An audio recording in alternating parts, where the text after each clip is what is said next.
What's going on, everybody? Welcome into the first Blazers Uprise post-game show of the second half of the season. The Blazers do not get off to the right foot. They lose to the Phoenix Suns 127 to 121, and they lose in a fashion in which they've lost a number of games against good teams this year. We will recap what in the world went wrong for the Portland Trail Blazers, because my goodness, did they showcase all the flaws that they've showcased all season long. So we're right back at the same thing. Hopefully you guys are refreshed, though, after that week off. Hopefully you guys are ready for us to talk about the same stuff we've been talking about all year long. So this is what the second half of the season is going to have in store for us. We have one of the hardest schedules in the league. We had one of the easiest schedules in the league during the first half. One of the hardest schedules in the league includes a matchup here against the Phoenix Suns, which was a very crucial matchup for the Portland Trail Blazers. They went into this game 3 games behind the Phoenix Suns for second. They win this game. The season series is tied at 1-1 and they're 2 games back. Instead, they lose. They are losing the season series 2-0, which means they won't get the tiebreaker. I think we only play them one more time. I don't remember, though. And they're also 4 games back. So maybe the most important game of the season so far. They end up blowing 2 10-point leads. Not one, right? We know this team is, every time it gets up 10 points, is bound to blow a 10-point lead. No, but they didn't just do it once. They did it twice for you guys. So very disappointing start to this second half of the season. I don't know. I'm extremely frustrated right now. Eric, how are you feeling? Like CJ the GOAT says, it's not that we lost, it's how we lost. And I completely agree with that. I don't know. Some games I'm mad. Some games I'm like a disappointed parent that just wishes they would be better. Tonight I found myself having both emotions.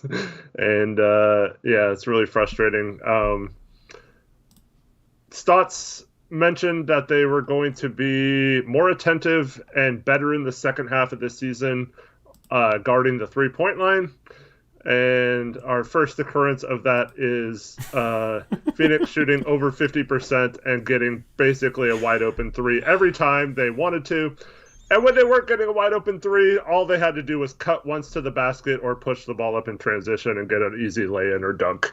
And it's just, there's no excuse for how bad our defense is, and we're not doing anything schematically to fix it. We're still doing the same things that have led to us having one of the worst defenses in the league the last 2 years, and it's just really frustrating that we're not really seeing them at least try to implement something that could help them later on in the season, instead of just being like, oh, well, maybe when CJ and Nurk come back, they'll just magically get better somehow, even though CJ is not really good on defense either. But I just don't understand. And then specifically with Trent tonight, I thought his effort was horrible.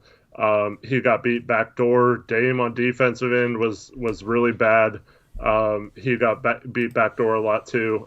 Just no excuse for these guys lacking the focus on that end. Felt like we were playing with far less pride than they were, to be honest. And I hate coming out of a game saying that I feel like the other team had more pride in their performance than we did. I have an issue with that, because there's some games where it's like, dang, I take more pride in how these guys play than the team does. And oh my goodness, that was just a disgusting way to lose this game. We lost this game because we can't play a lick of defense, right? Dropping the big, what's going to happen? They're going to have a field day. And that's what happened. Devin Booker ended up having 35 points against us. I don't know if we sent one double team his way until we were down like 10 with 2.5 minutes left. But then we start standing at half court. Yep. So we double him like in the worst situation possible. And then when we do double, it's not aggressive. So it's not like he has to make a tough pass or anything. He just throws it up, and then they make one pass and they have a wide open. Yeah, it's not like he's coming off a screen trying to turn the corner and all of a sudden the trap is there on him. It's like he's standing at half court and sees it coming from a mile away and is able to make the pass out of it. You know what I mean? And then, yeah, as you said, it's not aggressive. And people say, well, see, Kanter can't trap. No, Kanter could trap aggressively if he was comfortable doing it. And guess what? He'd be a lot more comfortable doing it if we had him do it occasionally. The thing is, the last game before the All-Star break, we saw Enes Kanter hedge and trap perfectly against the Kings, right? Tonight, failed. The ball, got out of the trap and got downhill, and then our help side rotations, rotating out to the three-point line was bad. And that isn't a Cantor issue. That's just this team. I hate how the way it's set up is that, we can only run drop scheme, right? And then we rarely run something else, but then when we do run something else, we don't have the repetitions to do it like 100% properly or to fully execute it. And then when we have executional mistakes that I think are simply due to us never running these types of defenses, then it becomes an excuse to never run these types of defenses. It's ridiculous. What did I say at the start of the season when we were talking about changing up the type of schemes that we did defensively? Stotts made that a huge deal. We're going to change up a lot of what we do defensively. We're going to be more versatile. We're going to hedge more. We're going to trap more, yada, yada, yada, right? Because that's what Stotts said at the start of the season. We haven't seen it. But what did I say when he said that? I said, okay, well, there might be some growing pains and we might drop a couple games early on. Due to, not being fully up to speed on any, one scheme and having to work on multiple, but by midseason, it'll be paying off. And it would have paid off in a game like this. Even when Cantor was out of the game, were we trapping? No. They without Ayton on the floor, honestly, size-wise, they're running Kaminsky and Dario Saric at the center. We're not that outsized, but we got a guy like Rocco playing center. Why aren't we trapping? So it's frustrating because it's just poor defensive game planning once again. I mean, they scored 30 points in every quarter, Eric. 30, 30, 30, 37 was the point total after giving up 132 to them last time. And then it's like, okay, if our defense is going to be this bad, we have to outscore teams, right? And we were doing so over the first three quarters. At the end of the third quarter, we were winning 94-90. You don't want to give up 90 points in three quarters, but I guess it's fine if you have 94 of them. And then what do we do in the fourth quarter? We have one field goal over the first 7 minutes of the fourth quarter. Our offense got completely stagnant. And how many people did you see on Twitter, Eric, say, oh, well, once the fourth quarter rolls around, we're just going to stagnate and they're going to go on a run and beat us? I saw you say it. I saw multiple other people say it. Okay, so it's not just us. It's very predictable by anybody who, has watched this team with an objective eye, right? So many people predicted it, even when we were winning. It's so obvious that it's coming. And it was with Dame on the bench, and then it was with Dame in the game. It wasn't a Dame being in or out issue. It was, this is what happens when a good defense ratchets up their defensive intensity in the fourth quarter. We crumble and look around confused, and we have a bunch of offensive possessions where it's like Rodney Hood walking the ball up and then taking two screens at half court, and obviously they're just going to go under those screens. Rodney Hood's not pulling from 40 feet, so they're pointless to even run. And then, there's 9 seconds on the shot clock right now, and that's the only action we've had. And then Rodney Hood tries to isolate and commits a charge, right? I don't know if you guys remember that possession off the top of your heads, but just that type of possession was perfect example. Or, walking the ball up and then trying to force feed Melo at the top of the key. Trying to isolate Melo against Jay Crowder, which is a horrible idea. I don't care if Melo is even playing well. Jay Crowder is a great isolation defender. You know what I mean? It's just stupid basketball. And it's not what got us the lead. It's not what was working for us. But it's like when teams ratchet up the defensive intensity, instead of responding to that and continuing to do what has been working all game long, we regress to just rec ball, YMCA rec league offense, and it's extremely infuriating. And that's where the frustration comes in with what you said. I'm frustrated with the way we lost this game, because we could have won this game giving up 127 points if we just could run some damn offense there in the fourth. I mean, last 5 minutes, we made some shots, we made some things happen, but my goodness, man, it's just ridiculous that it's just the same issues we see over and over and over again, and they're so predictable that I can have 10 people on Twitter say that it's coming, and we all know it's coming, and I'm sitting there with the team having a 10-point lead, and I don't even feel good about it because we all know it's coming. And what happened the one time Derrick Jones cut in the fourth quarter? Wow, it was a dunk. Beautiful pass by Rocco. Apparently he can't make that pass. Can't make that pass, yep. So we can't have guys cut. Yeah, very, very frustrating. And, that's open the whole time. And, it's just... Shout out to some donos. Yeah. Or do you want to touch real on that? quick? Or? Let me just say, the problem isn't necessarily that we're ISOing people. It's that the people not involved in the play are just standing there. They watch them off ball. They literally just stand there, and that can't happen. It can't happen. We know the second unit plays better when they're moving the ball. And we even heard when they had those 6 days off when the 2 Memphis games was canceled that the second unit needs to find a way to run better sets, and they're going to move the ball and share it, and it's not just going to be one-on-one.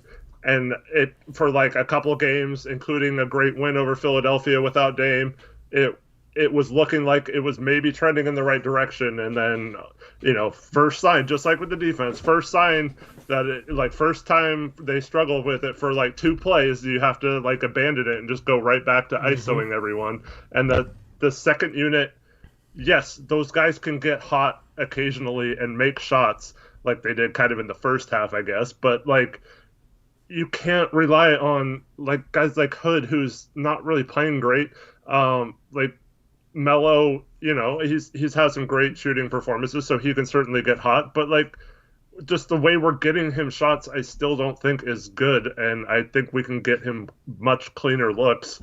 And then Anthony, he's not good just like breaking his guy down one-on-one and scoring, but we've seen this year that he's becoming a lights-out three-point shooter off the catch and shoot. So like, try to get him the ball more in that situation or whatever. I don't know. It's just so frustrating that we don't even run an offense when it is. It's just like dribble down the ball and Hood has the ball this possession. Let's just stand around and watch him go at his guy one-on-one and take a contested 15-footer.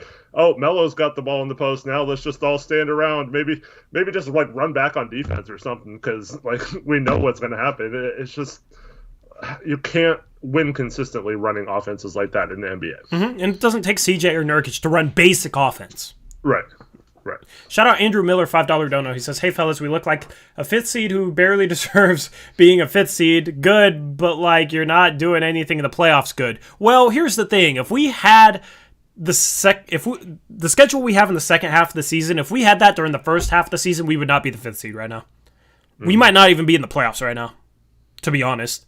And this is what I tried to tell people when everybody's all excited about a 6-game win streak, when most of the wins are against bad teams that we're barely beating off Dame heroics, and we're still playing a bad style of basketball. What was I saying? Wait till we face some better teams, because this doesn't work against the best teams in the league. What happened after that 6-game win streak? We lost 4 in a row, 1 to Washington, which was not a good team, but then lost by 32 against the Suns.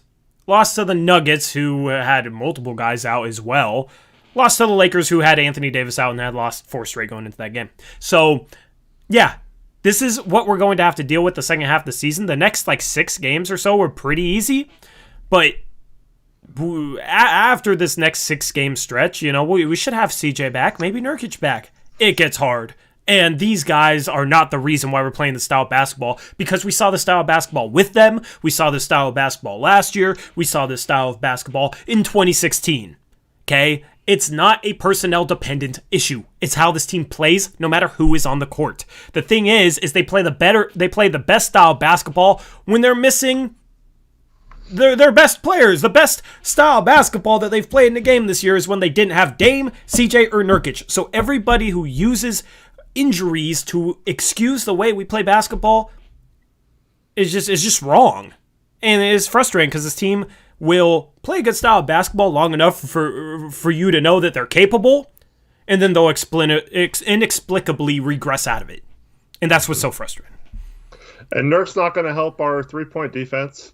He's not a perimeter defender, and CJ is about equal to every other defender we have that's struggling right now. So, having those guys back is not going to fix giving up all these wide open threes and cuts to the basket and stuff like that, because CJ has his problems in those regards as well.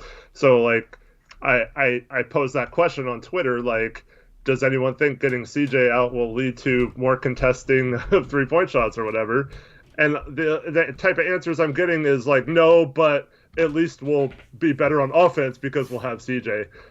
That's not an excuse for not playing defense.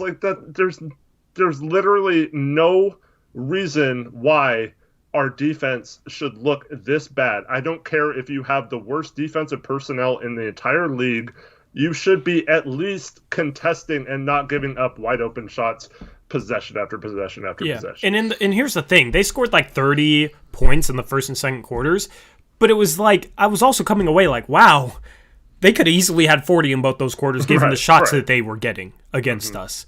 So yeah, it's just super frustrating to come out of the break like this, excited for basketball to be back, and then it's just like, oh yeah, this is why you shouldn't be excited for the basketball to be back.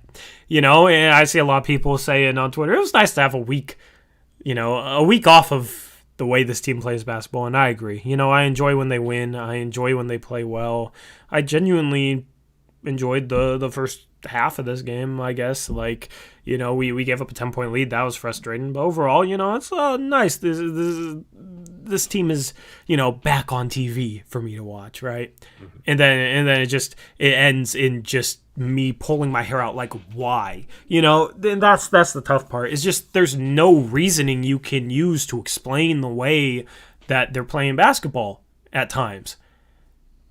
And people try and do it with personnel or injuries or yada yada because that's the easiest thing for them to do. It doesn't take much thought, but I mean that's not an excuse. This has always been a thing for years, no matter who is out there. Shout out Kyle Wilson, $5 dono. He says we lost this game because the organization is fine with being mediocre and stable. Same owner that wants to trade Russell Wilson because he wants to win.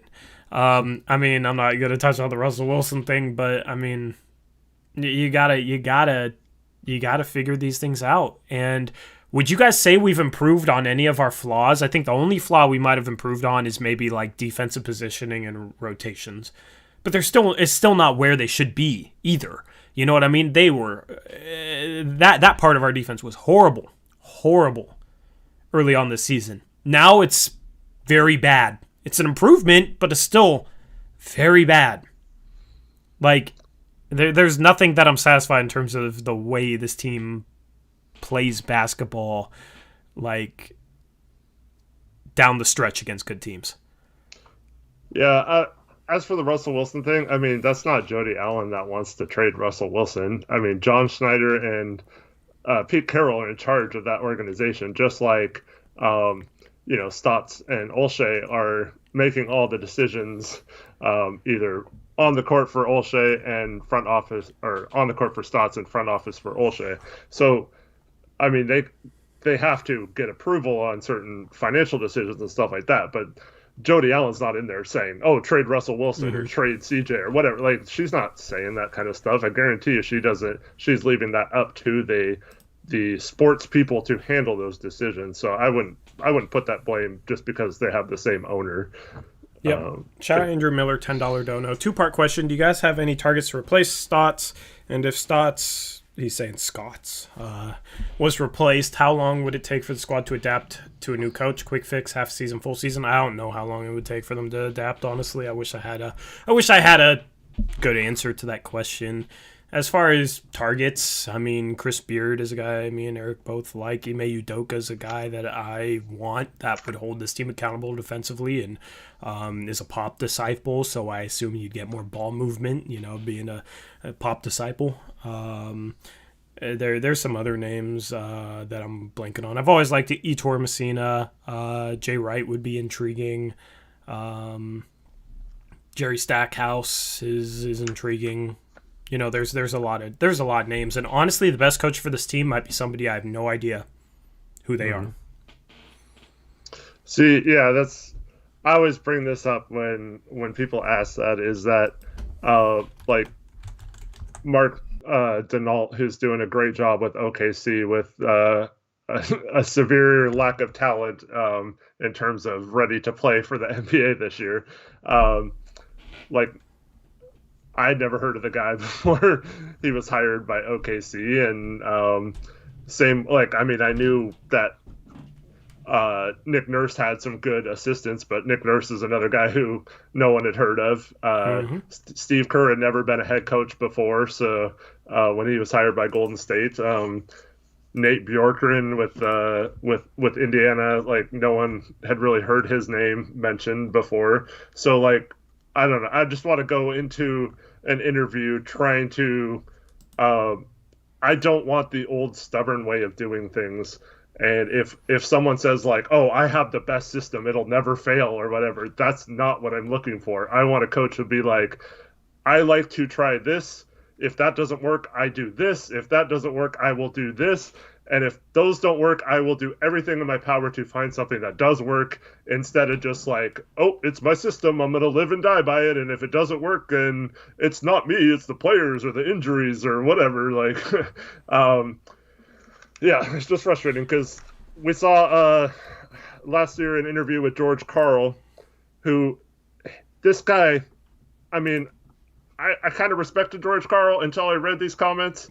He said flat out he'd rather lose in the playoffs by keeping his system exactly the way he wants it than to make an adjustment or switch it and possibly win. He would rather go down with his way of doing things than possibly change it or listen to someone else, mess with it at all. And Stotts got his first job in the NBA under George Karl, so it kind of feels like he has that same thing going on right now. And I mean, he has a lot of assistants that don't have a lot of experience in the league. I mean, Tibbetts has a little bit of experience, but I mean, he's pretty much the only one on the staff that has any assistant coaching experience prior to coming here. And it seems like he has a lot of yes men who just do what he wants. And it's absolutely inexcusable that the Blazers have not hired a defensive assistant that is given full control of this team, because Stotts cannot do it. And we've not had that the last 2 years since Vanderpool left. And it absolutely shows. There is no reason why we do not have a guy brought in that can coach some defense on this team, because none of the coaches on this staff know how to do it. It's obvious they do not know how to coach defense. Yep. And here's what I'd say, Andrew, kind of back to your question, is you don't have to know your next girlfriend to dump your current one if she's not getting the job done. You know what I mean? Oh, if you replace Stotts, you have to know who your next coach is going to be. Well, no, that's why you fire him and then have an interview process with certain qualities that you want in your next head coach, and then you use that interview process to determine which head coach has those qualities, right? Just like dating. You know, if your girlfriend isn't getting the job done in your relationship, then you break up with her, and then you go on dates to, vet potential candidates for your next girlfriend, right? So that the whole argument that some people throw out there at is like, yeah, no, you replace Stotts with to get rid of him. I don't agree with that. That's why you have an interview process to determine what you want in a head coach, and then which head coaches have that, because there's probably some great coaches out there that none of us know of that would do a great job with this team. We would just need an interview process to determine that. Appreciate that. And also, like, at this point, I feel like we just need a new set of ideas. Like, it seems like our normal ways of doing things are just becoming stale, like, just have someone in there, like, saying different things, using different terminology, like showing them something slightly different in practice. You know what I mean? Like, sometimes that can help, like, oh yeah, like, just someone explaining the exact same thing to you, but like in a different way or something. Like, we just need something different, I feel like. Stotts has had 9 years. It's not like we're firing him after one season and he didn't get his fair shake or anything like that. So, it's just, and once again, I know this isn't going to happen like right now this week. We're not going to fire Stotts, and he's going to get till the end of the season unless something drastic happens. But it's just, I just don't get why we would not do something to bring in, because we can hire an assistant coach anytime right now, right? Mm-hmm. Like, what's preventing them from bringing in a guy right now, like whether it's Jim Boylan or whoever the heck it is? I mean, at least he had some familiarity and was here for 3 weeks, but just someone full-time that is in the practices and actually like has an eye on just the defense and can maybe see some things that they're doing wrong. Well, it's just, what's crazy to me is, like, do people really think, if we had better defensive players, maybe more mobile defensive players, that Stotts would all of a sudden come out here and run hedges all the time or run traps or mix things up all the time? Do people really think he would stop running his favorite scheme even with better defenders? No, he would still run drop scheme almost all the time, because it doesn't matter. If we have a lineup with like Nas at the 3, Derrick Jones Jr. at the 4, whichever, they're interchangeable, Derrick Jones Jr. at the 3, Nas at the 4, Rocco at the 5, we're still dropping for the most part. We're still dropping. It's basically, or it's like soft shows. Why don't we go out and trap and force some turnovers? Why don't we trap with that lineup? But it's like, oh, well, in order to trap, you need that personnel. Well, when we have that type of personnel on the court, we still don't do it. So how does that work? How does that apply? How is that an argument? Because, it doesn't matter who we have. He's going to run drop scheme almost all the time. It doesn't matter who we have. He's not going to be able to coach defense schematically in a way that's productive for us actually having some sort of success in the playoffs. Do people really think the only thing standing between us having terrible ball movement and the worst in the league and being above average in that regard is having Aaron Gordon at the 4? Really? That's the difference? That's the difference? Like, you can have Aaron Gordon and Draymond Green. Bruh, we'd still be bottom 10 in terms of ball movement, in terms of assists. Right? We'd still go into Dame, please save us mode. Because you look at the sets that Stotts runs, okay? What difference does it make if Draymond Green is there? And guys are just running around the arc, and Green's job is to hand the ball off to Dame and then screen for him. How is Draymond Green being involved in that going to change things? Right? And people like to make the argument, oh, well, they would have a lot more cutters if they had a guy that could deliver him the ball. Well, I saw Derrick Jones Jr. make a great back cut today, and Robert Covington got him a great pass, and it resulted in a dunk, But we do that like once a quarter maximum, right? Mm-hmm. So the argument is that it's just, the reason we play the way we are is just because the personnel is ridiculous, and that's why it's so frustrating. The way this team plays, the way this team is coached.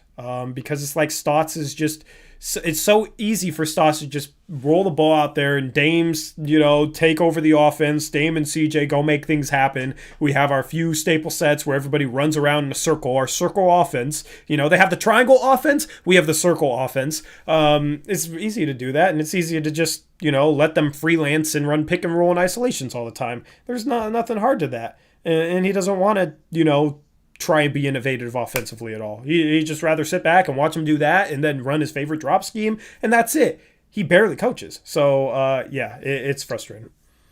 And let me just, to your personnel point, we had a front line of Maurice Harkless, Al-Farouq Aminu, and Mason Plumlee.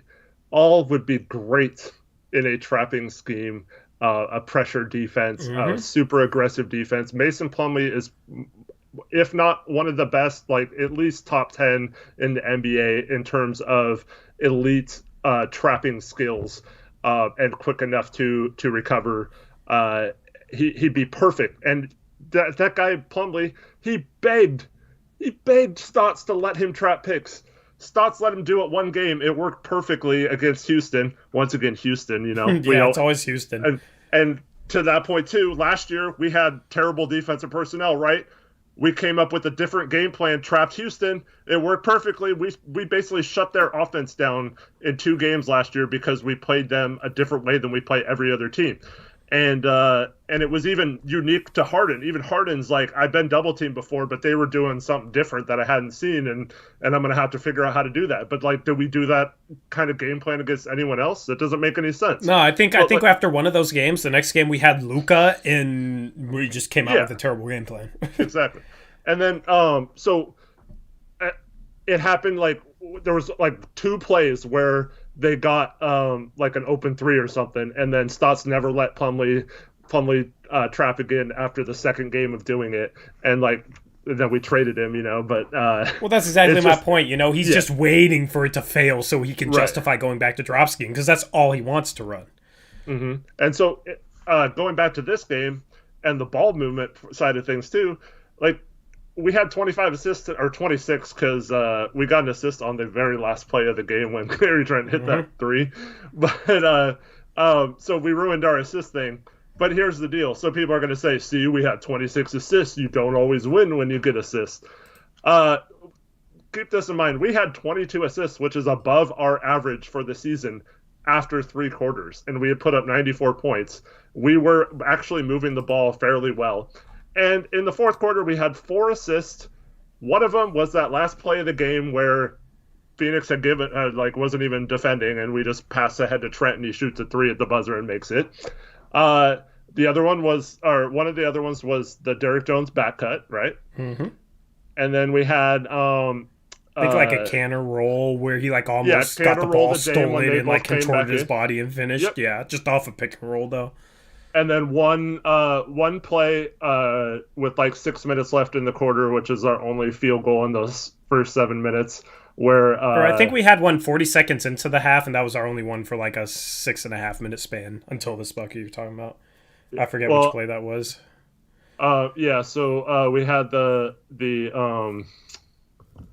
Gary Trent 3-pointer like in the corner, whatever, when he was like really struggling, finally hit one. Mm-hmm. But there was a play later on where Gary Trent got the ball, had Derrick Jones wide open in the corner, and there was a guy right in Gary Trent's face, and he shoots it. Like, plays like that are just so frustrating because like you just have to make the extra pass, and our offense got stagnant, and it wasn't, and we were getting good shots for the most part against the Suns the entire game, and then we don't get them in the fourth quarter. Yep. And then our defense doesn't adjust either, and we give up wide open shots all quarter. And it's funny because other fan bases, and we might have the Valley pod guys on here in a bit because I'm curious to hear their takes on the way things went. But it seems like other fan bases is just like every time that happens, like, wow, look at our defense and look how much is shut down their offense. But it's like every single game, you know, and that's what one of those guys was saying.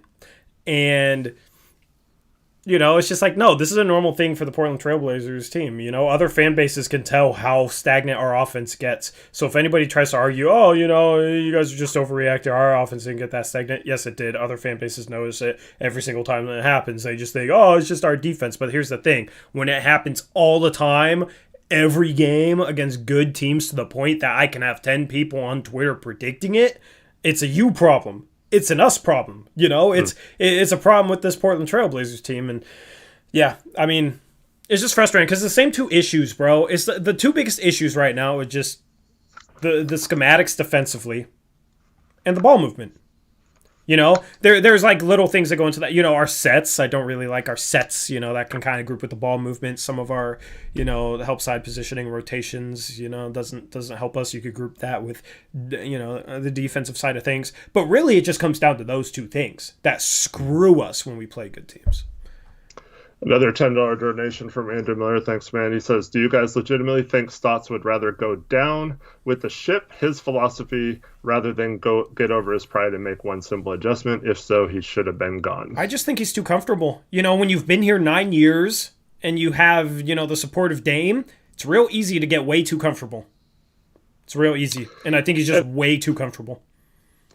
What I think is the problem is it's a lot like, you know, the pro Stotts arguments on Twitter.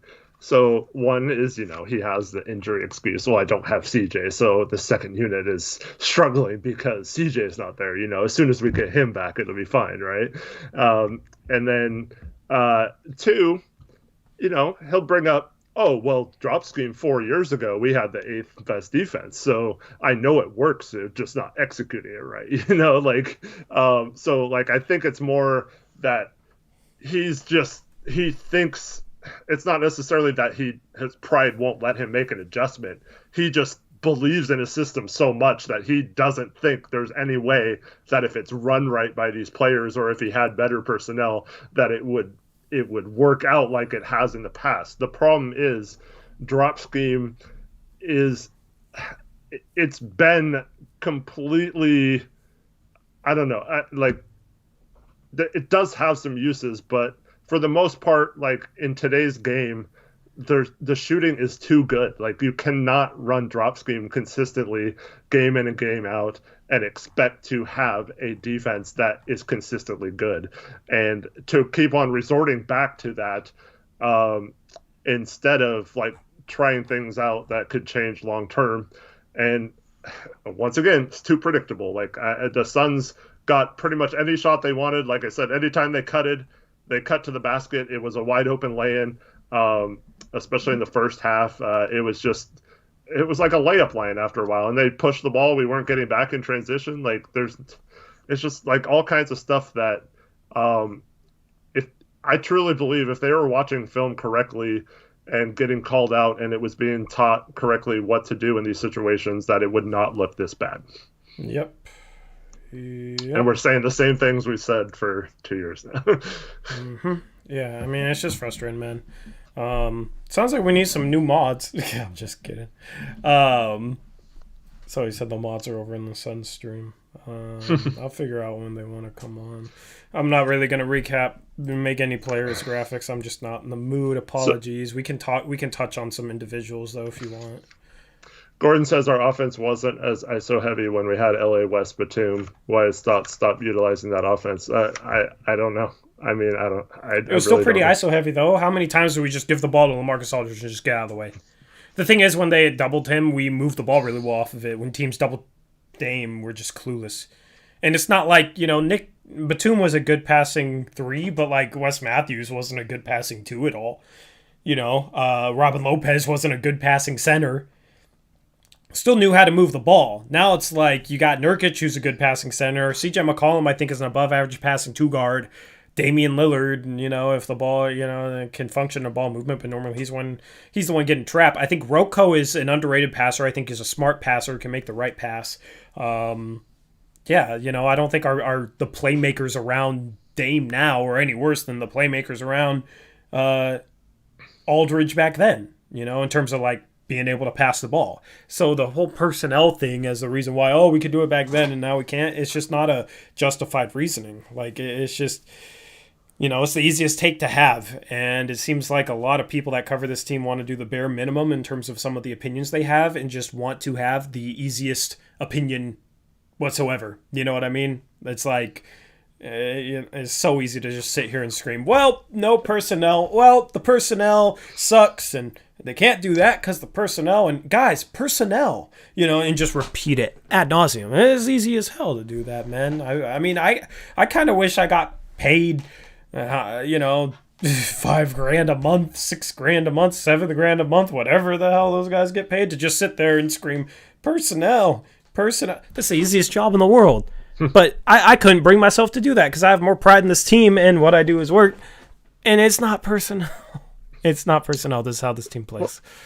But here's the thing. Like, once again, just like the media, so they'll, instead of like questioning the stagnant offense and the ball movement, right? What do we always hear, Tori? It's, the offense is rated 3rd in the league or it's 7th in the league. They have a top 10 offense. Like, how can you possibly be that stupid and blame the offense for the problems? And it's And this goes back to Gordon's comment. Mm-hmm. And that's because like Dame and CJ and Melo, these guys can hit these incredible shots and tough shots consistently enough to where like it looks okay, the offensive rating wise, but like with this personnel we have on offense, even with CJ hurt, we have like Trent Simons all shooting 40% or more from 3. We know what Dame can do. Melo's been good the last probably month and a half, 2 months shooting the ball at least. Like we have Nas shooting incredible percentages off the bench. Cantor has been a beast field goal percentage wise. Yeah, and here's the thing with Cantor, it's like even when they do miss, it doesn't look so bad because you got this guy out here who gives you 6 rebounds every 36 minutes he plays. He gives you 6 offensive rebounds. That's 1 offensive rebound every 6 minutes he's on the court, which is insane. And Melo had a couple of nice putbacks tonight off offensive rebounds in the first half. And those kind of plays make up for, I think at halftime they were shooting almost 60% and we're like down at 42%, but we're tied, because we had 15 offensive rebounds. They had 5. Yeah. Yep. And then, so yeah, it's like, I just don't get how you can have, Dame and Melo are 2 of the best scorers of all time. You have all these guys who can hit shots that should be able to space the floor for you. You have CJ, who is a great scorer as well. There's no way that this offense should not be one of the better, if not the best offense in the league, in my opinion. Yeah, and here's the thing. It's fine against bad teams. We've played mostly bad teams. Okay? If we had a hard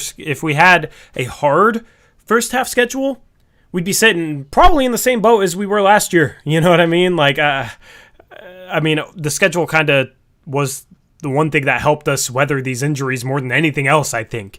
Right?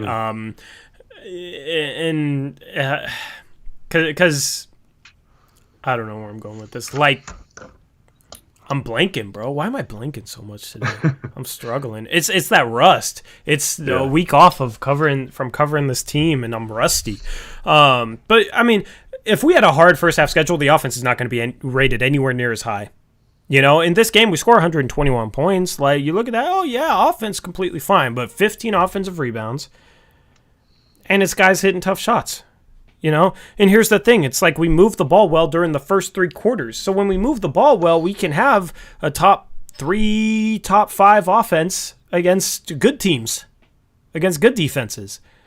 But what always happens is like, oh, you know, we'll look like we have a decent offensive game because we'll move the ball for like a good 2-3 quarters. And be up like 94-90 after the third quarter, and then good defenses ratchet up the pressure in the fourth, and we completely fall apart because we regress back to the same style of play where we're just stagnant as hell and don't move the ball and don't get good shots and just stand around at half court dribbling the air out of the ball for half the shot clock every half court possession.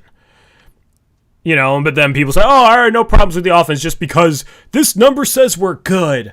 You know, which is just super casual, man. Blue Diamond Gem asked, what's the second half schedule look like? We have the 5th toughest schedule from here on out. Dame for MVP is going for your mod spot, Trevin.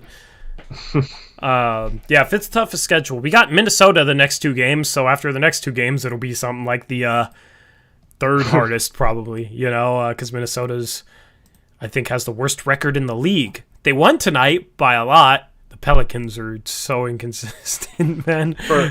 For the record, I think Trevin's been here the whole time. Yeah, no, we're just giving him crap.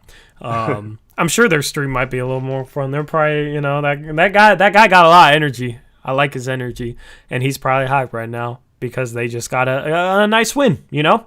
And we are pissed and talking about the same stuff, but we'll try and get him on in a sec. We're gonna try and do more guest spots in the next, like during this half of the season, just experiment with that and whatnot. Just you know, bring some different voices in here. We had a guy from a Suns podcast on Blazers Uprise Live. If you're not subscribed to it, link top of the description. I plug it all the time. We're like 10 away. The slow countdown. Shout out Andrew Miller for the $25 dono. He says, this dono is for you guys. You always take the time to answer questions. Real, in-depth exploration of the team. You are legitimately the best Blazers analysis I've ever seen. Thanks, guys. You're appreciated. It means a lot, Andrew. Like, wow, Andrew, thanks, man. Having the support like keeps us going through tough losses, because there are times where it's just like, oh, we're talking about the same thing again. You know, this is probably just the same talking points, and we probably, you know, I don't know. And it gets, you know, losses like this are tough, but support from people like you and people in chat, you know, means a lot to us, and is a big reason why we do what we do. So appreciate you, man. Yeah. Thanks, Andrew. Yeah. You want to try and get those guys on? Sure, if you want to. Screw it. Are they still doing their show, or what's? Yeah, I don't know if they're simulcast? They streaming it. Simulcast. Hell yeah! Well, this is the 21st century. I love how I acted like that was something like new. The 21st century, man. But yeah, I don't know. I want to get their opinions on how our offense looked in the fourth quarter, and just, I don't know, get their thoughts on things, and it'll be entertaining. So I'm gonna send you. We got both of them, Eric. So there is both. There's off Eric. Add him to the call. I'll mute Eric for a second, and I'll answer a couple of your questions while he does that. We will try and get this more seamless in the future, but we definitely just want to. Yeah, go ahead and call him Eric. We definitely just want to try and diversify a little bit. What's up? Those are just the two emails that I was given. Okay. Clayton says, imagine they come on and talk trash. I'm down for that. That could be fun. Fine. That could they be kind of fun. deserve to. I know. But no, they seem genuinely cool. And it's cool to get outside opinions on things because, I don't know, sometimes it's almost like we become a little jaded being on the inside, so to say. All right, Block Boy. I don't think it's gonna be like that, bro. But you can dip if you want to. Clayton says they're cool. If you weren't here earlier today, y'all should know.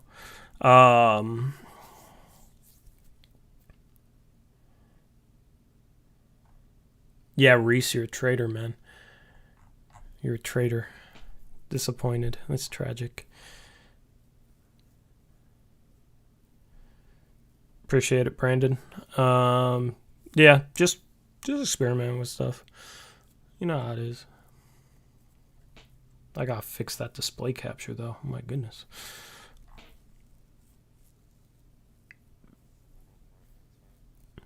Alright.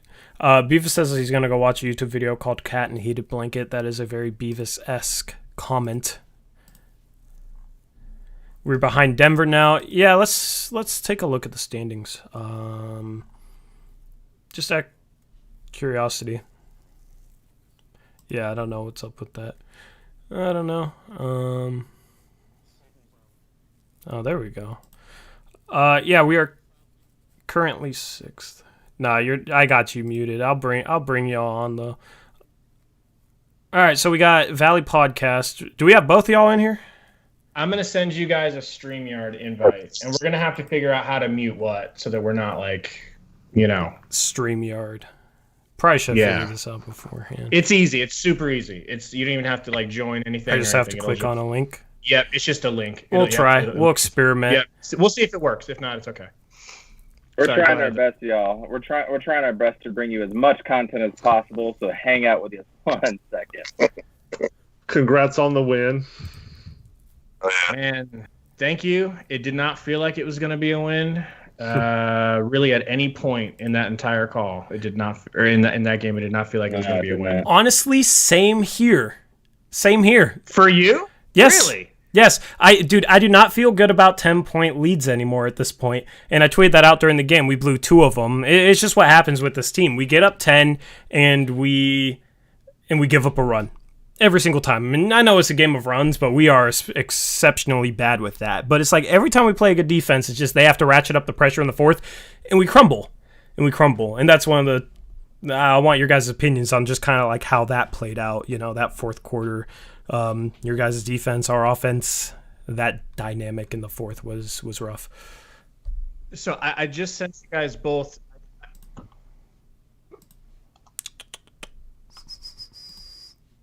You DMing it? Can you guys hear him? Nah. No? Okay. Try to get in through. If not, we can all just go through over there on Skype. It's probably I'm sure. Everybody, we'll post a link to theirs so you guys can come join us if we have to. We're just trying to get our mods back because our mods apparently went over there, and that's now we have to fight for our own mods. Oh my gosh! Are they boycotting because of the offs? They said your guys' stream was more fun. Sorry, Salty, can you hear us? Can you hear me? Yes, sir. We can hear you, Salty. All right, so I'm curious, so you guys don't like your coach? This is new to me. What's wrong with the coach up there? Honestly, okay. What did you think of our offense during the 4th quarter?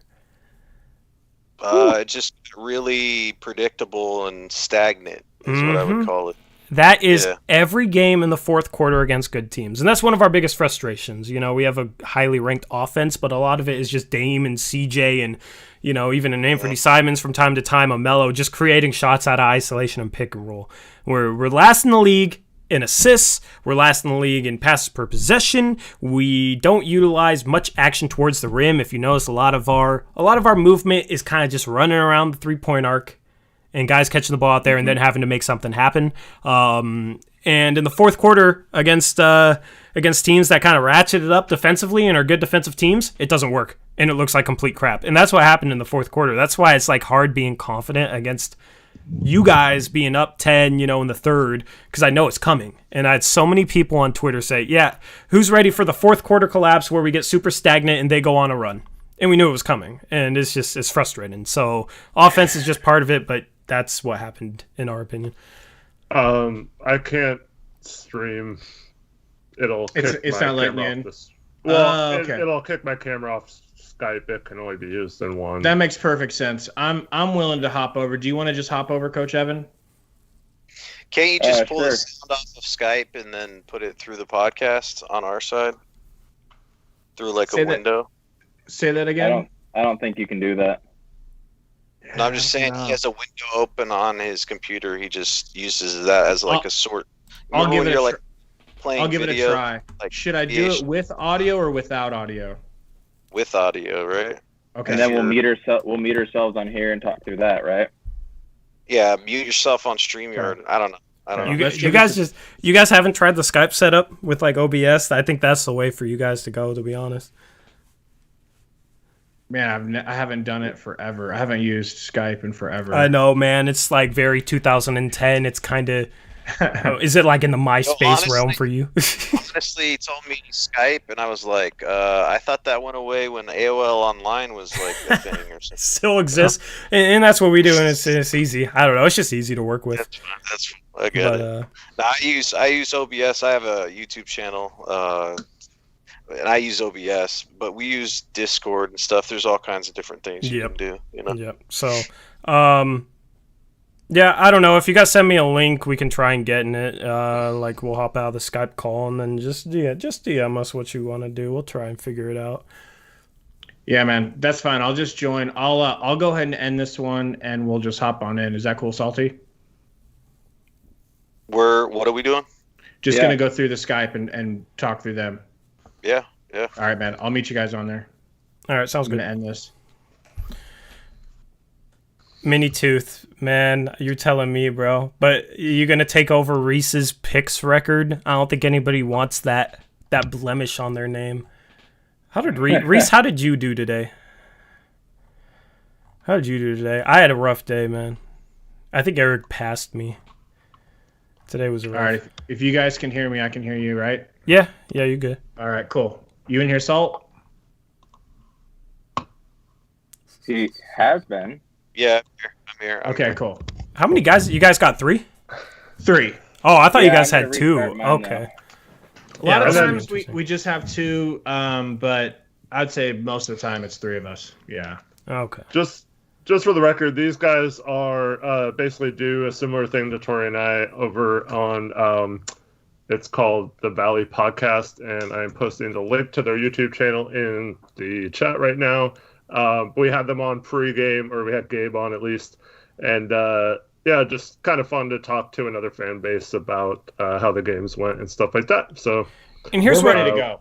We're ready to go. Okay, cool. Yeah, I mean, we can hear all 3 of y'all. Here's the thing. It's me and Eric, it's just constantly the same struggles that we're talking about. I figured, let's get some let's hear a little bit about the Suns, get some insight on, how, another team's perspective. Just get another perspective in here. I feel like that'll make losses like this a little bit better. So that is kind of just the idea. And obviously it's have to sort out things and whatnot, but we are troubleshooting as we go. So all 3 of you can hear me.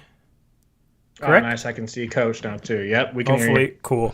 Am I on video? I can't see anything. Honestly, it would be impossible to get all 3 videos on here. I don't know. I have a second monitor for my. I don't actually have a second monitor, but my Skype call is moved off the right side of the screen, so I can't see it, and I have it captured off screen. The second monitor won't work. I don't know why, but that is basically what we got. So I'll try and make it look as good as possible. But yeah. So you guys got important win. How did you feel about this game? Portland seemed to be kind of in control at points there. What do you think was the difference there in the fourth quarter for you guys? So if I can go first, Coach, sorry. I just want to say Chris Paul, this is exactly what he's done for us. He's given us this identity where we have someone to handle business in the fourth quarter. He steadies the ship. He slows things down to a playoff style where every possession counts, and he makes great decisions with the ball, and it allows Booker to just come off of screens and do his thing. What do you think, Coach? I mean, from our perspective, this was a typical Phoenix Suns game. We're just going to either show up and shoot lights out for the whole game and not do anything from the third quarter on, or it's going to be scratch and claw, back and forth the whole way, which is what it turned out to be. And we're going to go on runs. We're going to pick and choose our places to go. At the end of every quarter, we're going to go for a 2-for-1. We're going to play the clock. We consistently get that. We're probably the best in the league. We did that a few times, successful then unsuccessful. Coming into the third quarter, I really thought Portland was just going to keep shooting hot, but they didn't. So to what Phoenix did, they were able to actually rotate. In the first half, their rotations were absolutely horrible. Monty turns it around, does something different. They come back in the fourth quarter, just like we've seen consistently. It was just a typical Phoenix game, unfortunately, and they changed things up, apparently unlike what Stotts does. You guys apparently don't change up a lot of defenses or whatnot, but what we did with Dame is what we've seen to Dame, to Steph Curry, to players of that nature. They're going to try to double mostly in the corners. If he's going straight on, they don't want to do that. He goes to the corners, the high corners. They're going to try to trap him there. He goes down. If he's anywhere below the free throw line on the wings, they're going to go one-on-one, which he did. But they helped. They played help defense, and they did it perfectly without DeAndre Ayton. Gabe, I had to throw that in there. I mean, honestly, that sounds heavenly, right, Eric? Like that sort of defensive philosophy.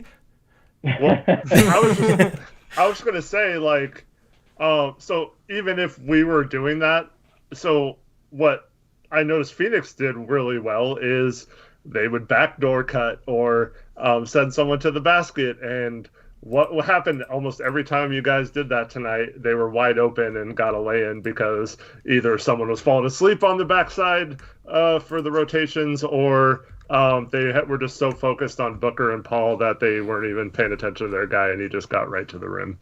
And then, of course, the transition baskets hurt too. But yeah, it's frustrating that you see a team like Phoenix where, because like we knew Phoenix was going to double Dame, right, out of the pick and rolls, which you pretty much did almost every pick and roll we ran this game, right?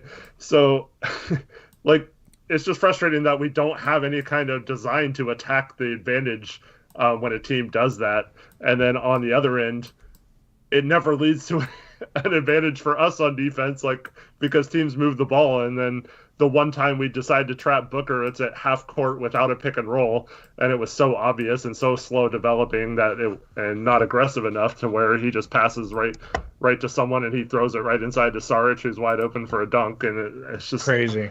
It's so frustrating that like an NBA offense can't do like basic things, and a defense can't do basic things. Can you guys hear me better now? Yeah, perfectly good. You sound good. Perfect.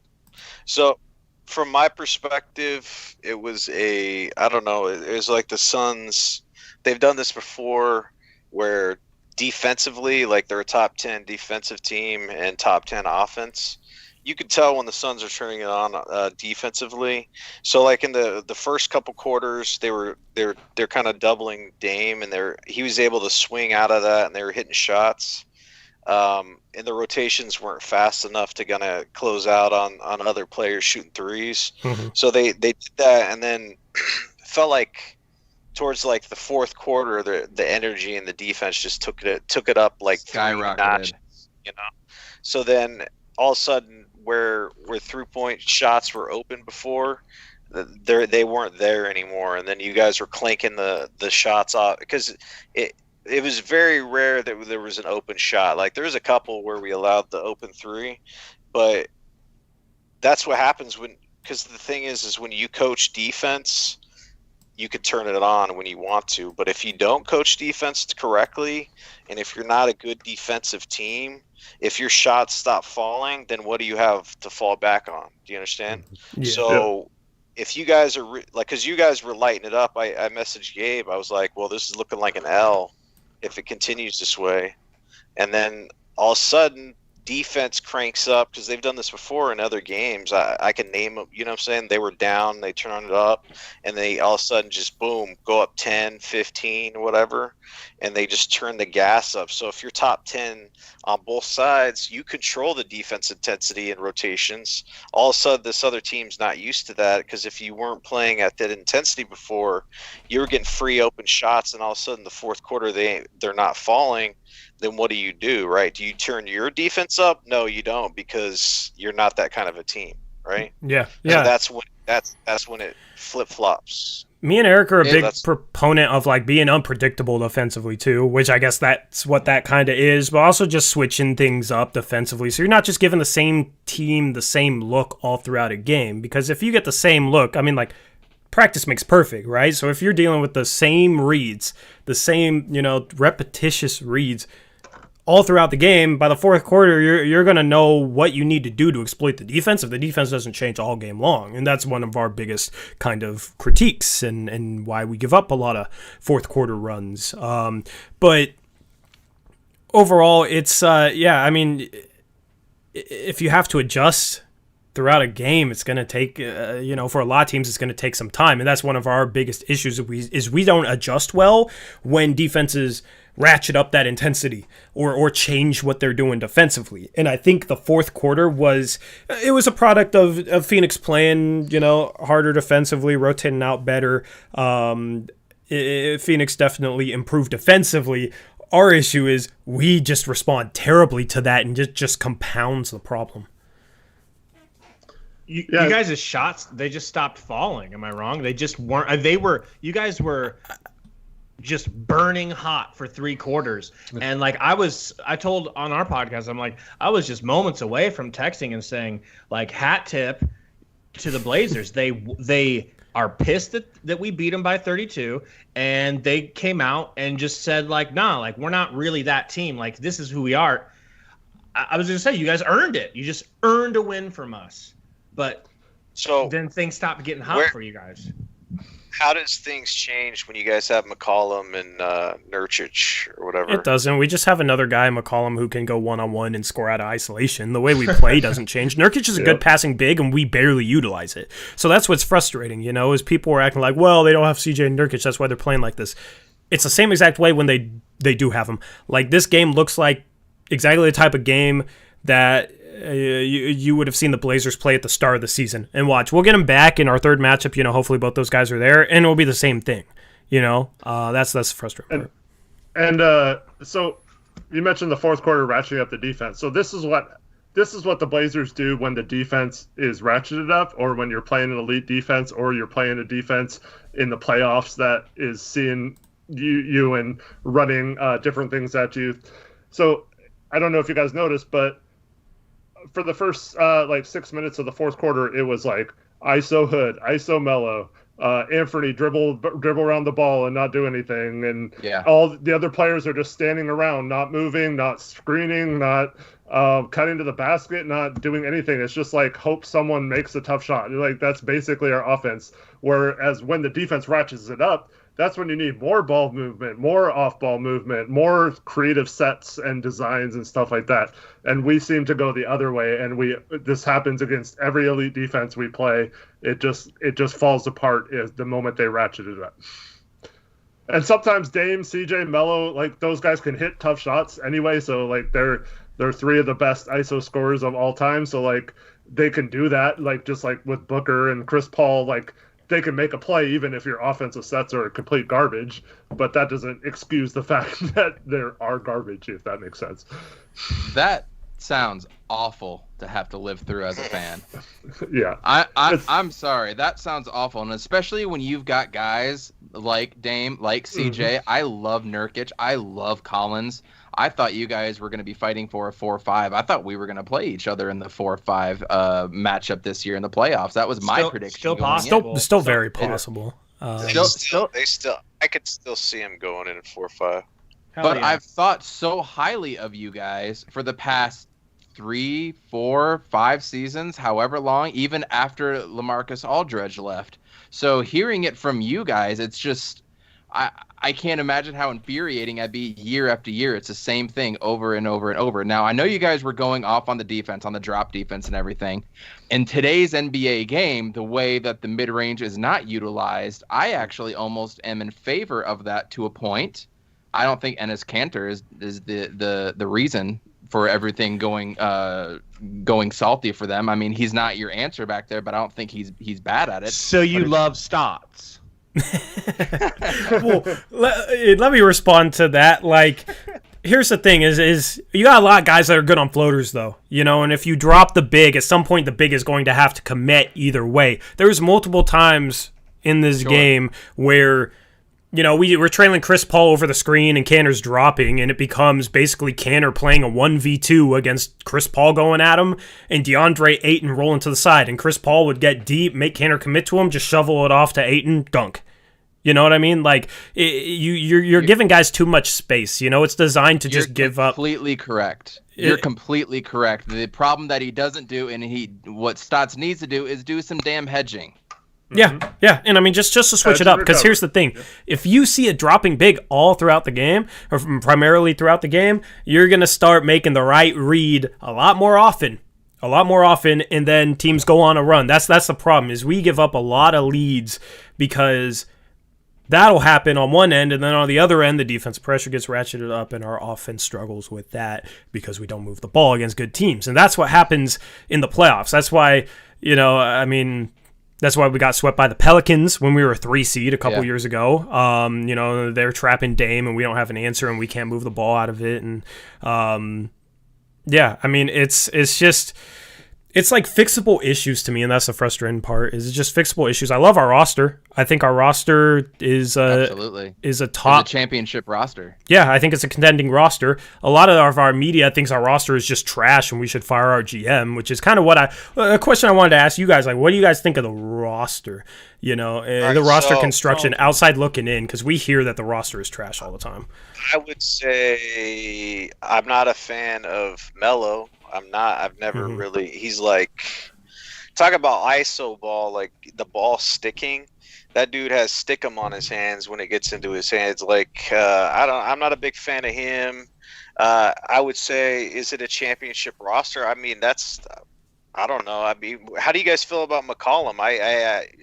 Is he the answer? Is he the Scottie Pippen to the Jordan? I mean, how do you guys feel about him? Oh, Eric answer that. Tori, I think, feels the same way. I think they'd be fine as long as they ran certain defensive schemes and the other 3 players on the floor, which I believe this year they should be better than they are together. But once again, the formula is just like, let those guys score. Whereas if they had a ball movement offense and cuts like you guys had to the basket, I think this offense would like literally be unstoppable. Because like, even with a guy like Melo, you mentioned, the ball sticks to him.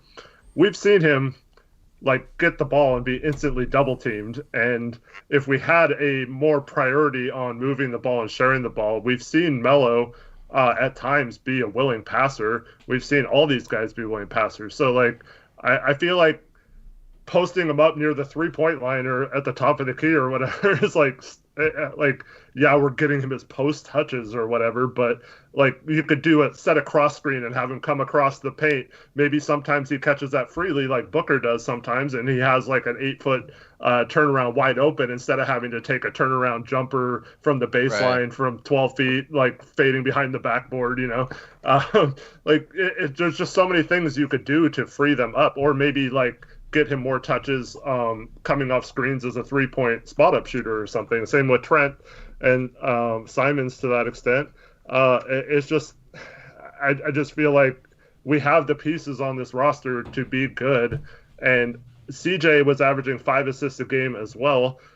We've seen in games where Dame is out, he averages close to like 27 and 8 or something. And I feel like they have the players to be like one of the top ball movement and assist teams in the NBA, and it's frustrating that they're not. And they just Dame literally has to make a 30-foot shot with 2 defenders on him to like win a game. And it's like he doesn't really get many open looks or clean looks at the basket. So guys, what's the tipping point for Stock? Hopefully end of the season. I don't know. Making the playoffs and they're good with it. It's hard to say. I feel like this year he's more on the hot seat than he's been in a very long time, but I could be wrong. Wow. Before the season started, we've been anti-Stotts for a while, but before the season started, we were kind of frustrated with bringing in a Derek Jones Jr. who doesn't really fit Stotts' scheme or whatever. But then we heard, our GM came out and said, we expect to see some different things. I've brought in some better personnel. Now we expect the defense to improve. And then Stotts said, we're going to do things differently this year. We need to get off to a good start and do all these things. And then we see him immediately revert back to all his old ways again, without seeing that through. Tori and I were big proponents of, you might, especially with the lack of a preseason, you might sacrifice some games early on in the season trying to implement some new things, but it will pay off dividends in the future. Whereas now we've just completely gone back to the things that have gotten us to one of the worst defenses in the league.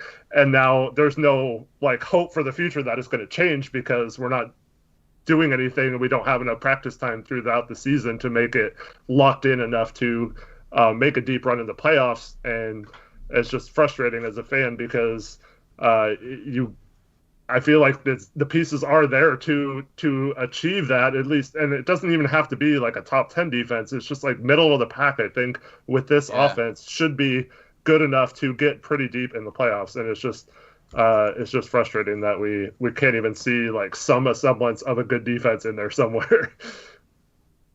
Y'all need Monty. I mean, we would love Monty, and I've been impressed with what he's doing. Just on both sides of the ball, the way he's gotten that roster to buy in defensively. I was talking about this on the pregame show I did with Gabe. Just looking at the roster, it doesn't look like a above average roster defensively if you're just looking at personnel alone. You got Bridges, you got Chris Paul, you got Crowder, kind of the 3 standouts there, and he was telling me Ayton kind of flip-flop. Now apparently he's more of a defensive player, which was definitely not the scouting report coming into the league for him. But other than that, you got Saric, you're playing Kaminsky, Booker's, not a good defender. You seem pretty average, just to say pretty average defensively, but they're a top 10 defense. And they're bought in. They rotate well. They're on a string. I'm impressed with that. So I could comment a little bit on that. Monty is kind of the no BS coach, and you can clearly see that defense was a priority with this coach because we have a guy by the name of Langston Galloway. Mm-hmm. I don't know if you guys know who he is. We're very nerdy. Yeah.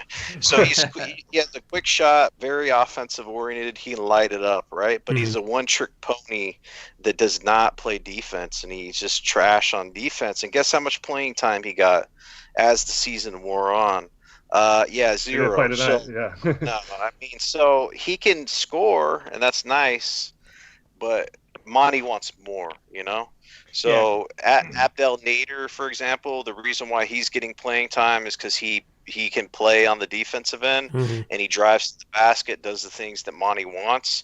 So basically what happens is there's your core players or whatever, but it's nothing's safe when it comes to positions or playing times on the Suns, your spot is not secure, and that's why I think that these guys buy in and play so hard, because they don't want to lose their position if they don't play hard defense or they don't do something that he asked, because it's such a deep team, So that's really the answer is why does this team play as good of defense as they do is because one, through whatever amount of players that they go through in the roster, you can be replaced. A good example of that is one of our players that was, a key contributor last year, and he got a contract this year. He's not even playing. What's his name?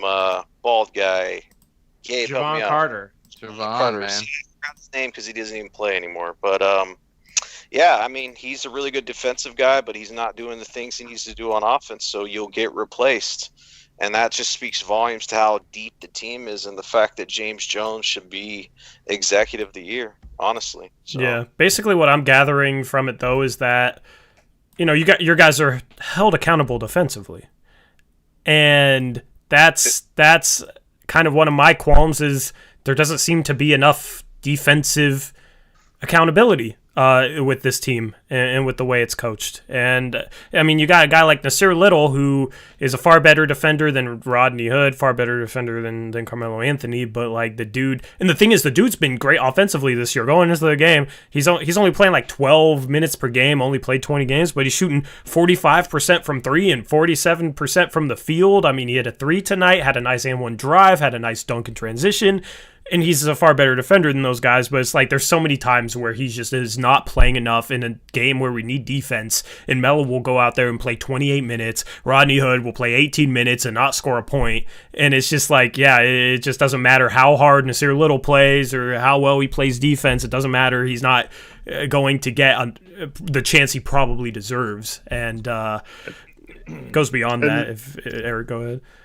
I was just going to add to that Stotts was asked that exact question in a post-game conference earlier in the season. At what point do you consider giving time to players who are earning it versus players that are veterans and have a legacy to uphold?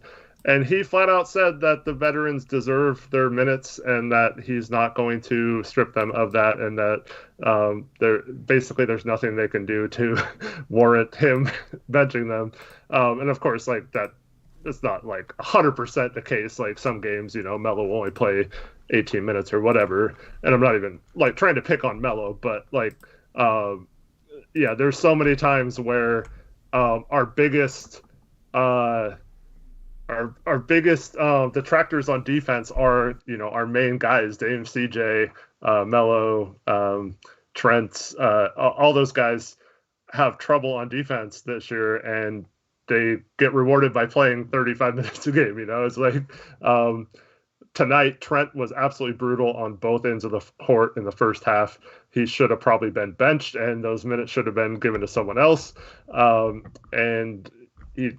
know we're kind of shorthanded right now, but like there's no messages being sent to the players that should have messages sent to them occasionally.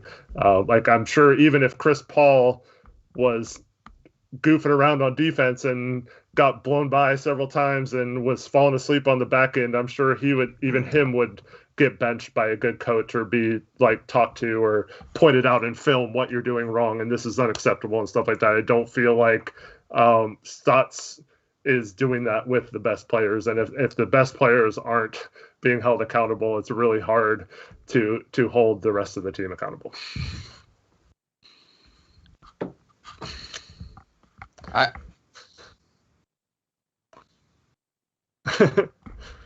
Yeah. So in the bubble last year, did defense change at all for you guys? Because I watched you guys pretty adamantly. And granted, I was more watching as a fan. I really wasn't studying. I wasn't going into it. It's kind of on in the background kind of thing. But it seemed like you guys were just riding the hot streak of Dame, right? Did anything change defensively when you have Collins and Nurkic on the inside? I'm muted on YouTube because I was typing and messing with it. The schemes did not change. The performance did not change. Everybody's saying, wait till we get Nurkic and Collins back. Those guys are two defensive bigs. The defense will be much better. It's obviously just a personnel issue. We get those guys back, Defense is no better. Even though it should be, they're better defensive players than what we had in there. We were missing Ariza, I guess, but he wasn't the difference maker. Nothing changed scheme-wise. Don't ever say Ariza. He was terrible for you guys. He was good for us. He was good for us. He's for you guys. Like, okay, Kent Bazemore was trash for us. Now he's like good for Golden State. Right. There's always those players. Right. But he shot 40% from three for us and was like kind of the big defensive wing we needed. Otherwise we were playing Mario Hezonja. You guys have the privilege of never having Mario Hezonja on your team because my goodness was that guy brutal. Of Mario Hezonja. Yeah, probably. Very. Dragon Bender. And... yeah, but the thing is, you guys didn't go into a playoff series like Oh, we got to play Arizona. So, I mean, that hurt, but it's just like you have a lot of media. All the media, Portland sports media doesn't really like us just because of our opinions on the coaching. And, call them out on some like stuff. It is, right? Yep, exactly. That's what I say. We tell it like it is. I know Chat's heard that one a lot. Appreciate it. But it's just like, okay, if it was not having Nurkic and Collins, then why didn't the defense improve when we got them back? If Stotts is running certain defensive schemes because of personnel, why, when he gets better personnel, does he not change it up? He doesn't. It was still drop scheme with those guys. When we're running Rocco at the small ball 5, we're still primarily running drop scheme with like Rocco at the small ball 5. Rocco looked good tonight. Yeah. I don't think I've seen Rocco play like that ever. I mean, he's been really good lately. He started off struggling and then he got hot. But yeah, it's just like something where it's like, yeah, our defense sucked in the bubble last year and then it sucked in the playoffs. And it was basically, Dame, save us, please win us games. And he could do a really good job of that. He's done it multiple times this year against mediocre teams that we've barely beat. He had like 6 points in 10 seconds against the Bulls to beat them by 1 after we blew a 17-point lead against the Bulls. He had a big stretch against New Orleans to beat him by 2 earlier this, about 3 weeks ago. So like Dame does a really good job of that. He's clutch. I'd say the most clutch player in the league. At least the stats back it up this year. But it's just like, I don't know. You look at our record, 21-15. Seems like we're doing good. A lot of it is just Dame, and the defense is still a major issue. That brings me up to a question that I'm so glad I remember to ask. So we already asked this, and I had our guys answer this question. Mm-hmm. When I first met you guys, I was in the chat, and I said something to the liking of, I think that it's fair to say that Booker is not as good as Dame. Everybody was like, oh my God, like, of course he's not as good as Dame. Of course Dame is better. And I'm still on that train. Mm-hmm. Okay. But I wanted to ask both of you, how much better do you think Dame is than Booker exactly? So if you want to answer it in this way, maybe give me like a 2K rating that you would decide. What would you put Dame at and what would you put Book at? That's a good way to I put Dame at a 95 and Book at a 89, 90. Oh! In that range. Oh! In that range. The disrespect. What do you think Book should be rating wise? What do you think he should be? I think Book should be like a 91. I was going to say 90. So one off. The one off. It goes from the Suns fan to absolutely disrespectful with 1 point. Go ahead, please. Go ahead, Eric. What's your ratings, man? Let me just say this. Okay, so Dame obviously this year is carrying this team. You saw in the bubble, which you mentioned in your last question, he carried them in the bubble. We had the worst defensive rating in the bubble, by the way, and the best offense, at least for the first the 8 seeding games. This guy has absolutely carried this franchise for the last 6 years since Aldridge left. And you see it this year, we're hanging around without his running mate CJ in the lineup, and we're still in the position to maybe, if we don't falter here, get home court advantage or, a top 4 or 5 seed. And up until this year with Booker, he's a lot younger, so he's got plenty of time to make up for it. But if you're just taking till this point in his career, Booker hasn't even led a team to a playoff appearance. Oh. I'm not even saying that's his fault, but if you're comparing the two, if you want to tell me like how close is Booker to Dame, I have to see him actually like take his team to the playoff and then like see how he does in the playoffs. That's fair. Absolutely. To make that. And I mean, if Booker, like, let's say Booker made the playoffs last year, like that would have, I mean, he basically did. I'm sorry if Karis LeVert missed that jumper. I'm sure my God, I remember that. But like that would have been a notch on his side to bump him up closer to Dame. Like, look, Dame couldn't get his team into the playoffs, and Booker did and all that kind of stuff. Unfortunately, they were just started the bubble a little too far back. Obviously, when you go 8-0 and you don't make it still, you never really had a chance. But I just feel like, until Booker like absolutely carries the team and just wills them to a playoff appearance, I can't necessarily put him on the same plateau as Dame. But he's definitely improving, and like I said, he's only like 24 or something, 25. Yeah, 24. He definitely has 6 years to get to Dame's level where he's at. I'd say this too. That's fair. Yeah, I'd say this too. Like it's almost like you have to watch Dame night in, night out to truly understand how difficult what he's doing is, because of the way our offense functions. He is not put in as good of a spot as he could be put in. You know, he faces so much defensive attention, but we rarely use him off ball. You look at the way the Warriors use Steph off ball, he's able to get consistently clean looks and doesn't have to work his ass off for them. Dame, it's like this dude is going up against a double team. I mean, maybe he could get a little bit better at handling a double team. You know, I'm not saying he's perfect at handling double teams or anything at all like that, but overall, it's like he's doing it against a defense that's geared to stop him, and we almost play into that and put him into situations where it's like we're super stagnant, don't have anything going, and he's having to create against a Mikal Bridges one-on-one at the end of the shot clock 30 feet away from the rim. You know what I mean? Or he's having to make things happen out of a trap almost every time down the floor when defenses are trapping.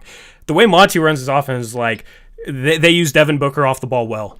And that's what I've always thought about. That's why I've always liked Monty, is the way he's able to utilize Devin Booker off the ball. Devin Booker doesn't have to work his ass off for every single shot he gets. Whereas like Dame, it's like the dude has to work so hard to get his 30 points per game that it just makes it more impressive.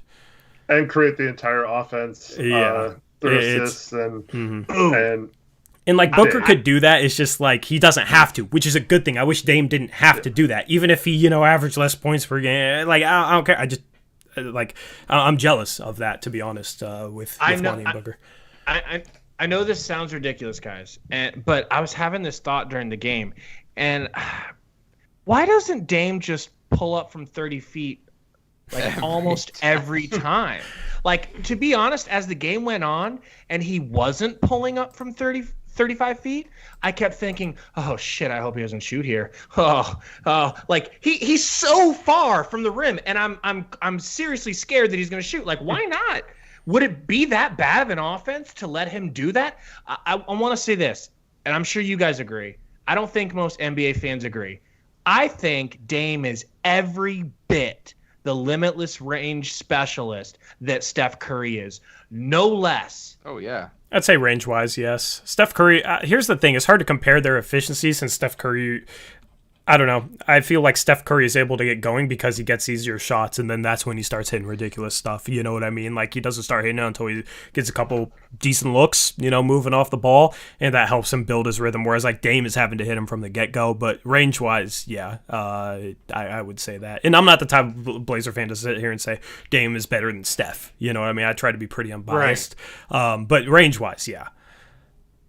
Range, exactly. I think Steph's technically a better overall shooter, but he's an overall better shooter than everybody, except for perhaps Clay.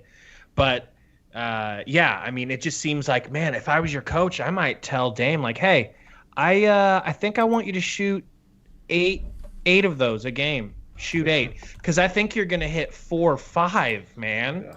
But see, look how ridiculous that is. We're actually saying that in order to get an open shot, he has to pull up from like 5 feet after he crosses the half court line. Whereas, so Klay Thompson isn't a good passer. Like, it's not like he averages a ton of assists, but they run Curry off the ball and they run him off a couple screens. You did that with Booker in the first quarter, like one of your first few possessions. Booker comes off a couple picks and is wide open. I think he missed the 3, but it was a wide open 3.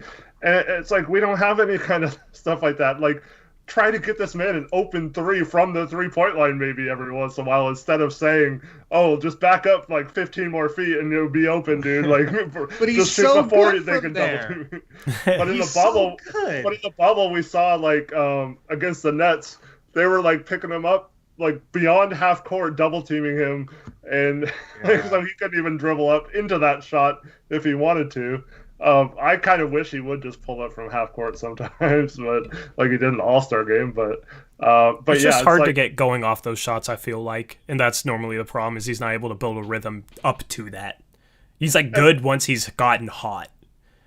And my problem too is like Dame can hit those shots. So like if he does hit 5 out of 8, like you said, then like Stotts is going to be like, oh, offensive genius, we scored 121 points or whatever. You know, like we have the number 4 offense in the league because Dame's hitting 5 30-foot shots. You know, when it's like actually terrible offense. You guys, you guys remind me so much of me. I'm a Bears fan. I'm terrified that anything will make Matt Nagy look good because that's going to keep him our coach longer. So it's like, God, no, I hope we lose. We gotta get rid of this coach. Anything.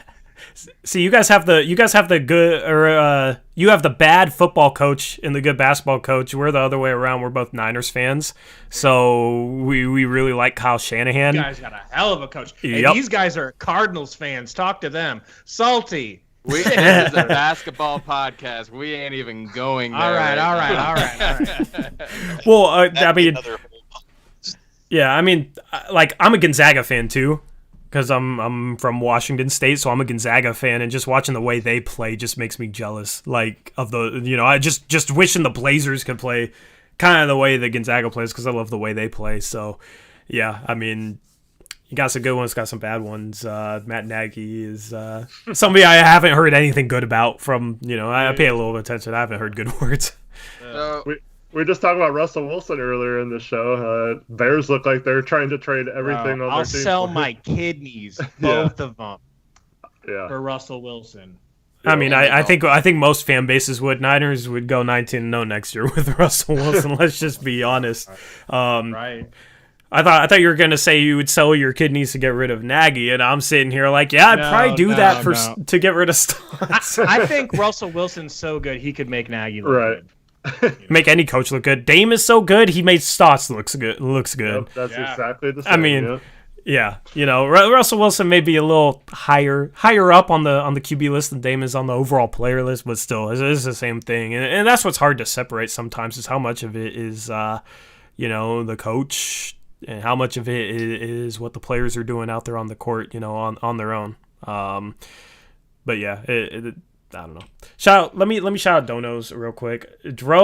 So Dro was like complaining about Suns fans because he lives in Phoenix, but like Dro, I don't know if you're on Twitter, man, but I mean we have our share of people that I can't stand personally that are Blazers fans. Every fan base has that. These guys are very cool. Oh yeah. And so I appreciate the dono you dropped earlier, but like give us a chance, Dro. He says none of you live in Phoenix, so you don't understand. How many one Salty of you lives in Texas? Salty right? lives in Phoenix. I live in Austin. Salty lives in Phoenix. Okay. I live in Utah. Got you. Okay, that's interesting. So how'd you guys meet? Did you guys like know each other personally or through Salty? We both knew Salty. Got you. That was through me. Gotcha. Yeah, I lived in Phoenix for like 2.5 years. Evan, you grew up in Phoenix, right? Right. So like we've stepped foot in Arizona. You know, we've lived there for a while, but born and raised. Foot in Arizona. That sounds interesting. But when I left Arizona, even though the Suns were the joke of the NBA, I didn't stop liking them. I didn't come to Austin and think, oh, I'll be a Spurs fan now. Didn't happen. I stuck with my Suns through thick and thin, and it was only thin. Yeah, lots of respect for that, man. Lots of respect for that. You know, it's I'm going like to Blazer. Dame. I'm loyal like Dame. Yeah, man. I mean, I go to Blazer games and just see all these Warriors fans. You know, a couple years ago, all these 16-year-old kids wearing their backwards, pure white snapback with a Steph Curry jersey on. Just makes me roll my eyes. So I got respect for. You know, honestly, it can be a Lakers fan if they're like a loyal Lakers fan. I mean. Let's be honest, it's not that hard to be a loyal Lakers fan. Right. But like for most fan bases, if they're loyal fans, like I respect it. I respect Oh, it. please. The Laker fans were complaining that it had been 6 years since. And that they were entitled to win a championship because they had suffered through 6 years. You guys didn't have to go through Lonzo Ball and Ingram when they were rookies. You don't know what it's like. Yeah, for real. No, you guys had Dragon Bender. Like, come on now. Exactly. So I want to give a shout out to everybody in the chat. You guys have a really live chat here. A lot of good awesome. People commenting on here. So props to you guys. Appreciate it, man. Props to you guys for having the fan base that you guys have and calling it like it is. So totally appreciate that, and I love the passion that you guys have. I've always rooted for small markets, even when the NCAA tournament, you always root for the 16 versus the 1, unless, you're a Gonzaga fan, Tori, so we won't go there. Sure, yeah. But, me and Salty, our favorite team in the East is probably the Orlando Magic. I've always been kind of a closet Blazers fan, except for in the late 90s, early 2000s era when we had Jason Kidd and you guys had Arvydas Sabonis and Damon Stoudemire and that whole gang and the Jail Blazers and that whole era, right? Yeah. So other than that, I've always been a Blazers fan. So props to you guys and the passion that you guys have and everything. But I did want to kind of turn the table a little bit. I've got a question for you guys, if you're okay with it, regarding 100%. a few from some stuff. Where do you guys see the Suns at the end of the year? We played you guys twice. You see that we're kind of on a rise, and me and Salty are the pump the brakes guys, one game at a time. We haven't done anything yet, but where do you guys see us going right now? Like seeding wise, playoff performance, or both? Whatever comes to mind, whatever you guys think. Yeah, I think right now it's most likely that you guys, Utah, and both LA teams are the top 4 seeds in the West, especially given how hard our second half schedule is. Denver might be able to work their way in there. They've been playing better lately, but I think you guys are probably gonna. I would say if I had to bet, probably 4 seed right now. It's kind of hard to figure out those LA teams though with injuries, so it could be as high as 2. I think Utah has one pretty locked up, considering they've been doing what they've been doing against. Well, bro, look at their schedule, man. They've been doing what they've been doing against one of the hardest schedules in the league. Their second half schedule is extremely easy, so I think it's going to be hard to catch them. You guys are 2 games away. They had 5 losses in their last 8 games. They actually played people, so those last 8 games actually put them over the hump. You take those last 8 games out, they had like the 5th easiest or 6th easiest or something like that. Does it really? I mean, it seems like 8 games wouldn't be enough to swing that, but it's possible. But still, you look at it as a whole. I mean, they're winning 75% of their games against one of the hardest schedules in the league. So I think if I had to bet, they would be first. They might not be first. I mean, you guys are only 2 games back, so it could be any of those 4 teams. I just think those are the top 4 teams. Eric, would you agree with that? Yeah, see, like you mentioned, the LA teams are hard because, well, one, the Anthony Davis injury, when he comes back, if he comes back in the regular season, that's going to factor into it. If he doesn't come back until late in the season, I could see the Lakers falling to 4th or so. And then the Clippers, I think, have the better team than Utah or Phoenix, but they most likely care more about being healthy for the playoffs and setting themselves up for a deep run versus, we have to get the 2nd seed in a year where there's not even full fans or whatever. I mean, maybe by the end of the season, but so they could load manage to the point where by default, Utah and Phoenix stay up there, whereas normal years in the West, I think, like Portland saw this the last 2 years with Aldridge, where they got off to really good starts. One of the years they were like 30-8 or something like that, and the year before that they were 24-5, and they kind of tallied off towards the end of the year. One of them because of injury, one of them just because their schedule got harder and it became tougher. And so like in most years, I would say that both Utah and Phoenix would fall back and be that 3rd, 4th, or maybe even get passed by another team below them. But this year in particular, with the shortened season and everything that's happening with the LA teams, I think, if they keep playing the way they are, they should be able to stay in that 1-2 range. Yep. As far as what they might do in the playoffs, I think there is a chance they lose in the first round. There is a very realistic chance that they lose in the first round. You just got a lot of guys there without playoff experience. So if they go up against a Portland Trailblazer team, they have the advantage coaching-wise for sure, but Portland has playoff experience. Has guys that have been there, done that before. Phoenix, you got Chris Paul, and I mean that's about it. You know, Devin Booker hasn't been there, Ayton hasn't been there, Bridges hasn't been there. So that's kind of the one thing to kind of that might hold them back. You look at Denver, like their first year they made it, they almost lost in the first round to the San Antonio Spurs, and a Spurs team that wasn't all that impressive. And then we beat them in the second round in 7. I feel like there is a chance that it's kind of a struggle like that, even if they get a top 2 seed. I think, you look at Dallas with their talent, Portland, Denver. I mean, the West is just stacked. So even Utah, I think, has a very decent chance of losing in the first round, depending on who they go up against. If it's one of those 7 teams, even a Warriors team with Steph and what he can do, if they upgrade the roster, the deadline is going to be a tough out. So I think there's a lot of teams with a legitimate chance. I think the first round will be competitive. I think they have a chance to go into the... Yeah, I mean, I'm looking forward to it. East, too, I'm looking forward to the first round this year.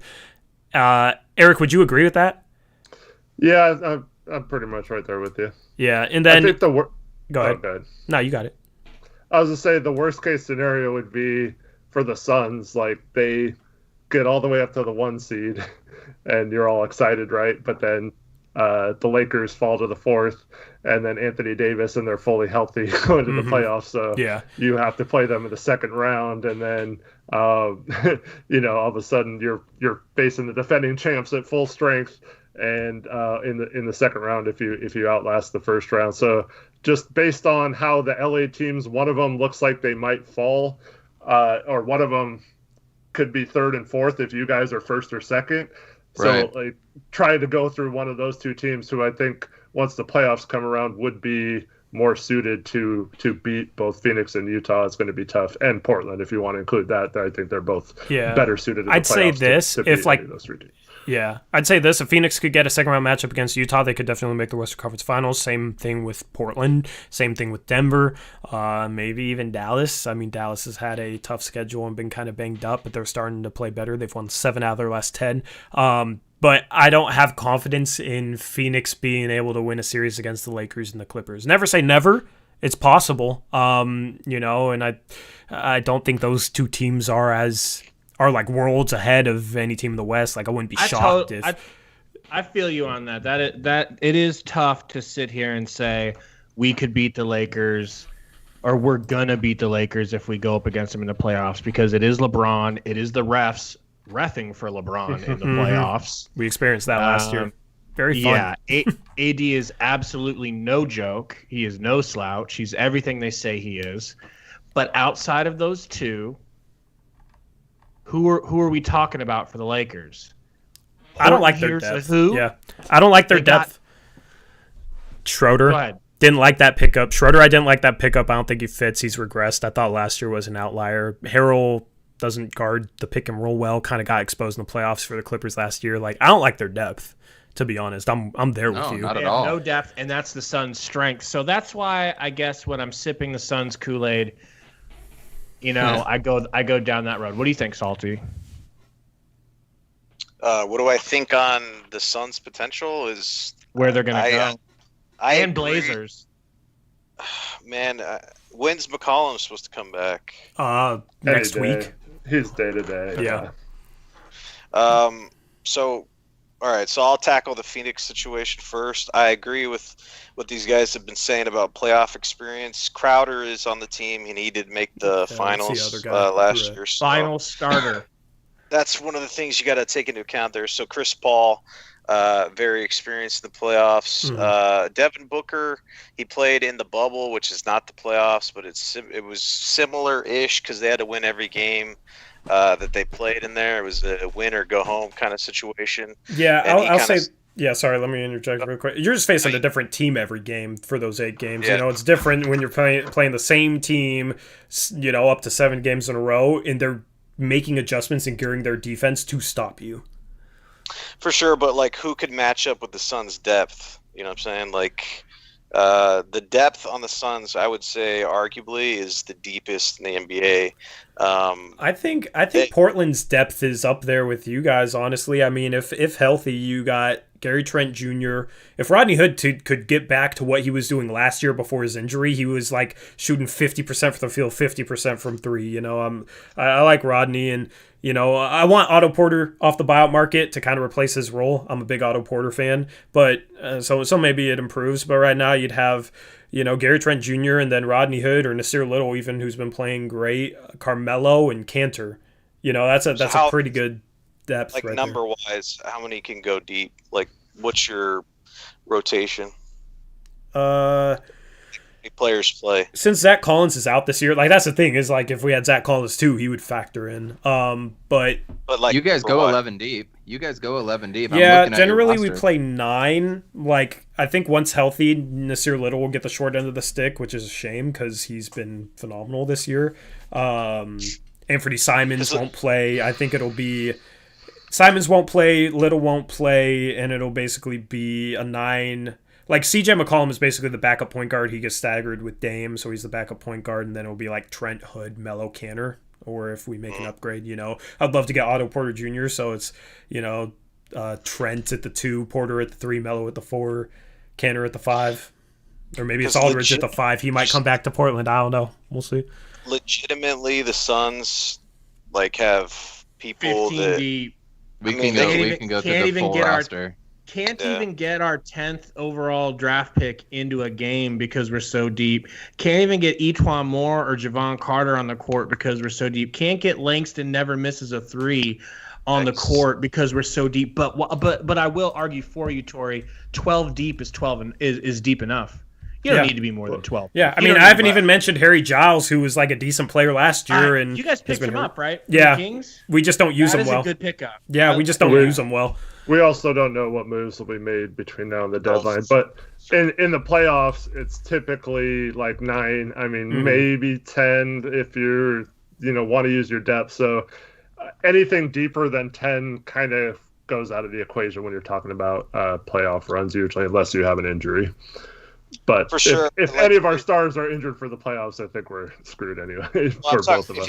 If you go tit for tat, if I was just talking about a playoff matchup between the Portland Trailblazers and the Suns, you go star-wise, you go it's a 1-2 Devin Booker, and then you got CP3, and then the 2 stars of Portland match. You know, you cross them off the chart, and you start going down. I think most people in here would say that Damon CJ is a little bit better than Booker and Chris Paul, but it's that's debatable. So might tough, be biased. Man. That's a good argument. That's a good debate.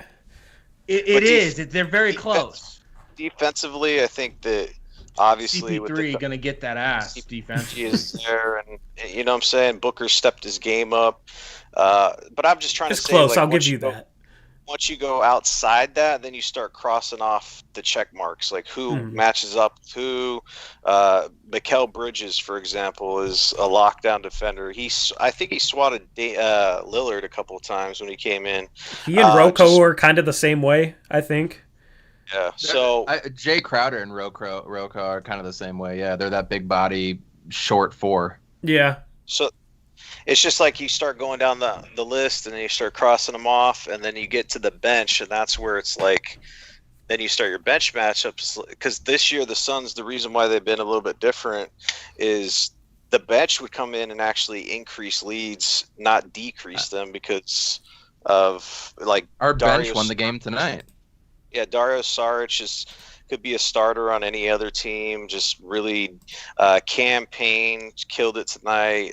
Very good backup. Just very deep. So that's what I'm saying. Like, a lot of people would say in the playoffs, okay, you go 10 or whatever, but like legitimately you could rotate out those players based on matchups if you're the Suns, and that's something that other teams need to account. Looking at your guys' bench, to Salty's credit, I mean, if we with Campaign and Dario Saric, I don't see anybody on your bench that matches up outside of Lillard, McCollum, Trent. Nurkic. I mean, Trent, if he's playing defense, I would take over both those guys because he's giving them 15 a game right now, shooting 41%. Trent's not stopping Campaign. Campaign's the fastest or second fastest player in the league. Here we go. Here's a good debate. I mean, he did a good job against Ja Morant in the bubble last season. If he's bought in, he's good defensively. You'd probably rather have Trent than Campaign. Well, so just real quick, we play CJ, we stagger him so he is in with the bench unit. So you're looking at CJ, Trent, probably Hood, Mello, and Cantor as our second unit. Because you have to keep in mind that we have 2 or 3 guys that are starting right now that would be in that bench unit against Phoenix when it come playoff time. Here's what I'll say about it. It's probably a shootout between those 2 bench units, to be honest. It's just a shootout. So it's honestly, it probably comes down to whoever's hitting shots that night. Yeah. Honestly, I do want to see this matchup in the playoffs. Like, I think it would be crazy. I don't. I'll get. I don't because I'll just be jealous that we don't have Monty Williams, man. Because I think that could be the deciding factor there. Okay, well, would you guys rather play us or play the Nuggets? We've beaten the Nuggets before with Enes Kanter as our starting center. So yeah, Nuggets are beatable, man. They are. I mean, Jamal Murray went off in the bubble last year, but he got exposed. Like, I feel like he's exposed to being, Yeah, I'm not a Michael Porter Jr. fan, man. There's a running joke. I'm always hitting on that guy. But if Nurkic is healthy, he would be motivated to play Denver because that's his old team. And he hasn't the only playoffs he's really played in is the year we got swept by the Pelicans. Because then, of course, the next year he breaks his leg and we still go on to the Western Conference Finals. So like, that's the X factor for us. Honestly, is Nurkic 100%. Like, how well we do in the playoffs is how it probably comes down to. Obviously, Dame and CJ like are lead the charge in that regard, but our X factor is definitely Nurkic. That's exactly what we say with Ayton. Ayton will take us as far as we can, and unfortunately, he ain't doing that, especially with an 11-4 performance. I want to know what these guys think of Ayton.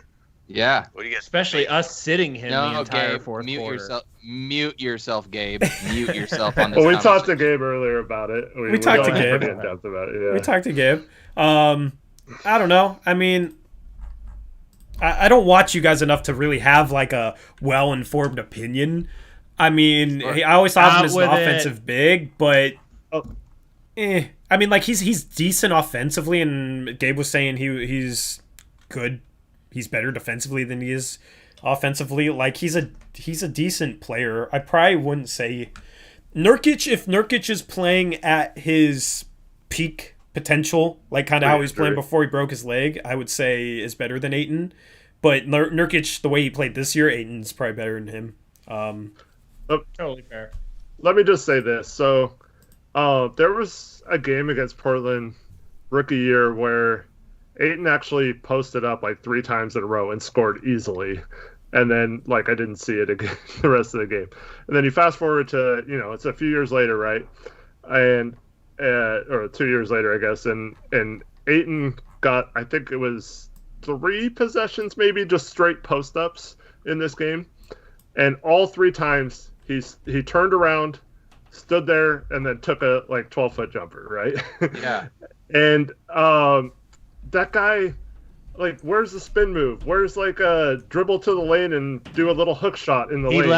He left that in Arizona. Yeah, that guy would be unstoppable with some sort of because I mean he's not slow or anything like that. He could easily spin or drop step on someone and score pretty much at will in the post. Not interested. Especially against a team, a guy like Cantor, or for a while it was like he was playing against a forward playing center because we only have one center healthy right now. So that kind of drives me crazy. And it's not like he's out there shooting threes or something where like a guy like Porzingis, people say oh, he needs to get his butt inside, but at least he's hitting threes. So Ayton's just shooting mid-range shots the whole game, and he's not even that efficient at it. It seems like I don't know what his overall numbers are, but whenever I watch him, he doesn't seem super efficient. So I just don't understand how that guy's not just dominating when he gets the ball in the post. I agree. I agree. Let me just say this. So there was a game against Portland rookie year where Ayton actually posted up 3 times in a row and scored easily. And then, like I said, all 3 times he turned around, stood there, and then took a 12-foot jumper, right? Yeah. Yeah, he's a confusing player. That's why it's like I don't even know what to say about him. He's just always kind of confused me and always kind of been under the radar for me. Facts. That's the problem. Yeah, it's no fun when you bust on a number 1 overall draft pick. What can we say? It sucks. Mm-hmm. I mean, it sucks when you bust on a number 2 overall draft pick too. You guys know all about that. But when was the last time for a number 1 player that you guys knew so little about? And I think this is more of a national media, ESPN thing. But you see Zion everywhere. You see all these number 1 picks everywhere.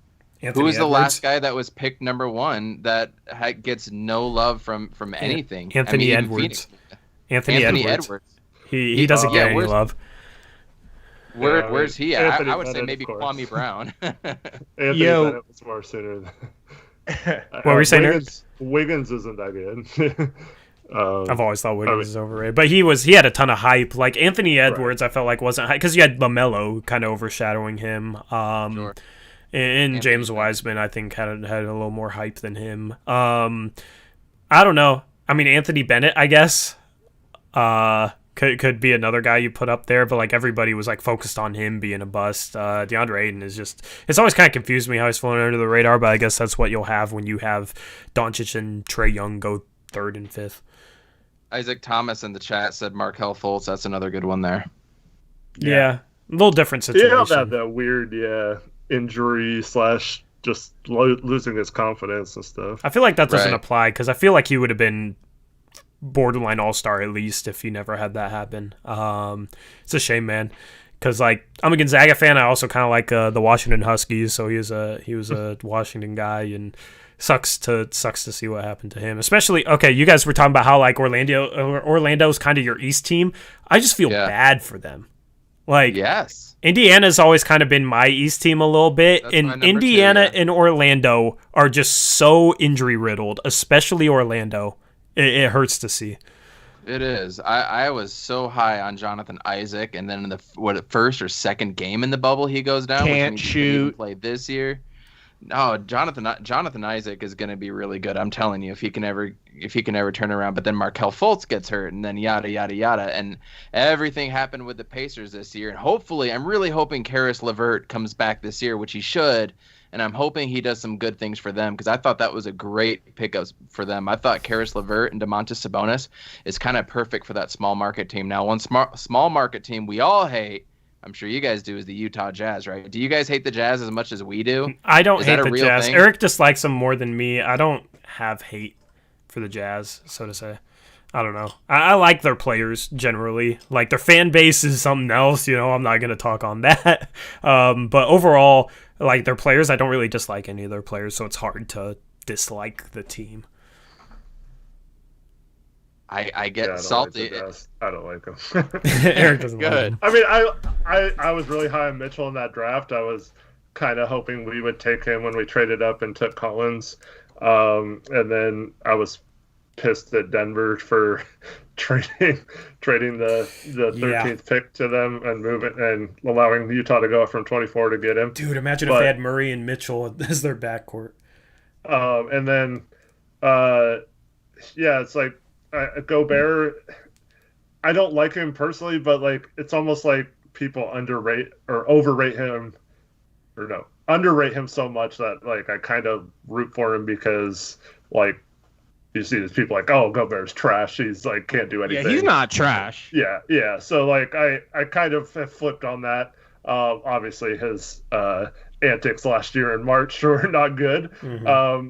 But I don't know. And then we have this thing with like Royce O'Neal kind of went under Anthony Simons in a game last year, and then that was the same game where Dame got a layup goaltended at the end there, and they didn't call it. And then do you guys know what play we're talking about with that? No, just I'm sure I saw it, but no. Yeah, just the most blatant goaltend. It was like 5 inches off the backboard when Gobert blocked it, and it wasn't called. Yeah. And then they're all like, "Oh, cry" after the game, and like Donovan Mitchell and Royce O'Neal were being little babies and stuff, and then they had that game a week or two ago where they had some issues with the refs at the end. I forgot what happened exactly, but then they were all crying and got fined for that and stuff. And honestly, that almost cost us the playoff berth. If that Karis LeVert goes in and we miss the playoffs by a half a game or whatever, that would have been the difference. So yeah, it would have been tough.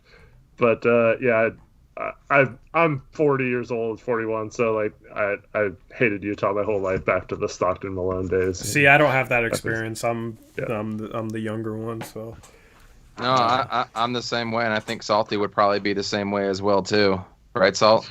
What? Do I hate Utah? Yeah. I mean, as a state, no, I'm just kidding. I don't like their fans, but I don't really, man, I don't know. Because I watched Jordan play the Utah Jazz back in the day, and I would say I hate the Jazz. I don't have a reason to, like, what have they done? That's how I am. Like, I think Mike Conley's a cool guy. Donovan Mitchell's a cool guy. I like Joe Ingles. He annoys you when you're playing against him, but I feel like that's the type of guy, like, if he was on your team, you would love him, having him on your team, and I like his game. Bogdanovich, I don't have any, I'm cool with Bogdanovich and Gobert. Like, that whole thing last year was a big mistake. I think he realizes it and has took a proper amount of heat. I'm just kind of indifferent on Gobert. So, like, and personally, in terms of their players, I don't really dislike any of them. So it's kind of hard for me to hate the team. I think for me, it's just a big market thing. I'm anti-big market. So yes. If you're a big market, I don't really like you. I don't want you to win. If you're a small market, I mean, if it's not my team, I mean, go for it. That's generally how I am, yeah. Shout out to whoever was able to hack me and is posting comments for me that I'm not. Coach of the year. Wait, the Valley podcast, is that not you? No, or maybe they just made a copycat channel. Okay, we have a problem. It sucks. We have a problem with people making copycat accounts, and it's funny. It's not Gabe. Yeah. No, that's not even me. The one that says Stotts for Coach of the Year. The only thing I've said is I've been hacked. Okay, all right, we will ban. I'm gonna put funny. Ban the imposter. No, I got it. It is funny. I'm not gonna lie. Oh yeah, I'm not. It is, but we don't want them like. I got it. Coming in here on a day where you guys don't play and us thinking it's you and it's them. You know what I mean? Man. Like, please don't do that. Whoever did that, we turn on you and start talking. Was that Dro? I don't know. We have a bunch of people that'll make like.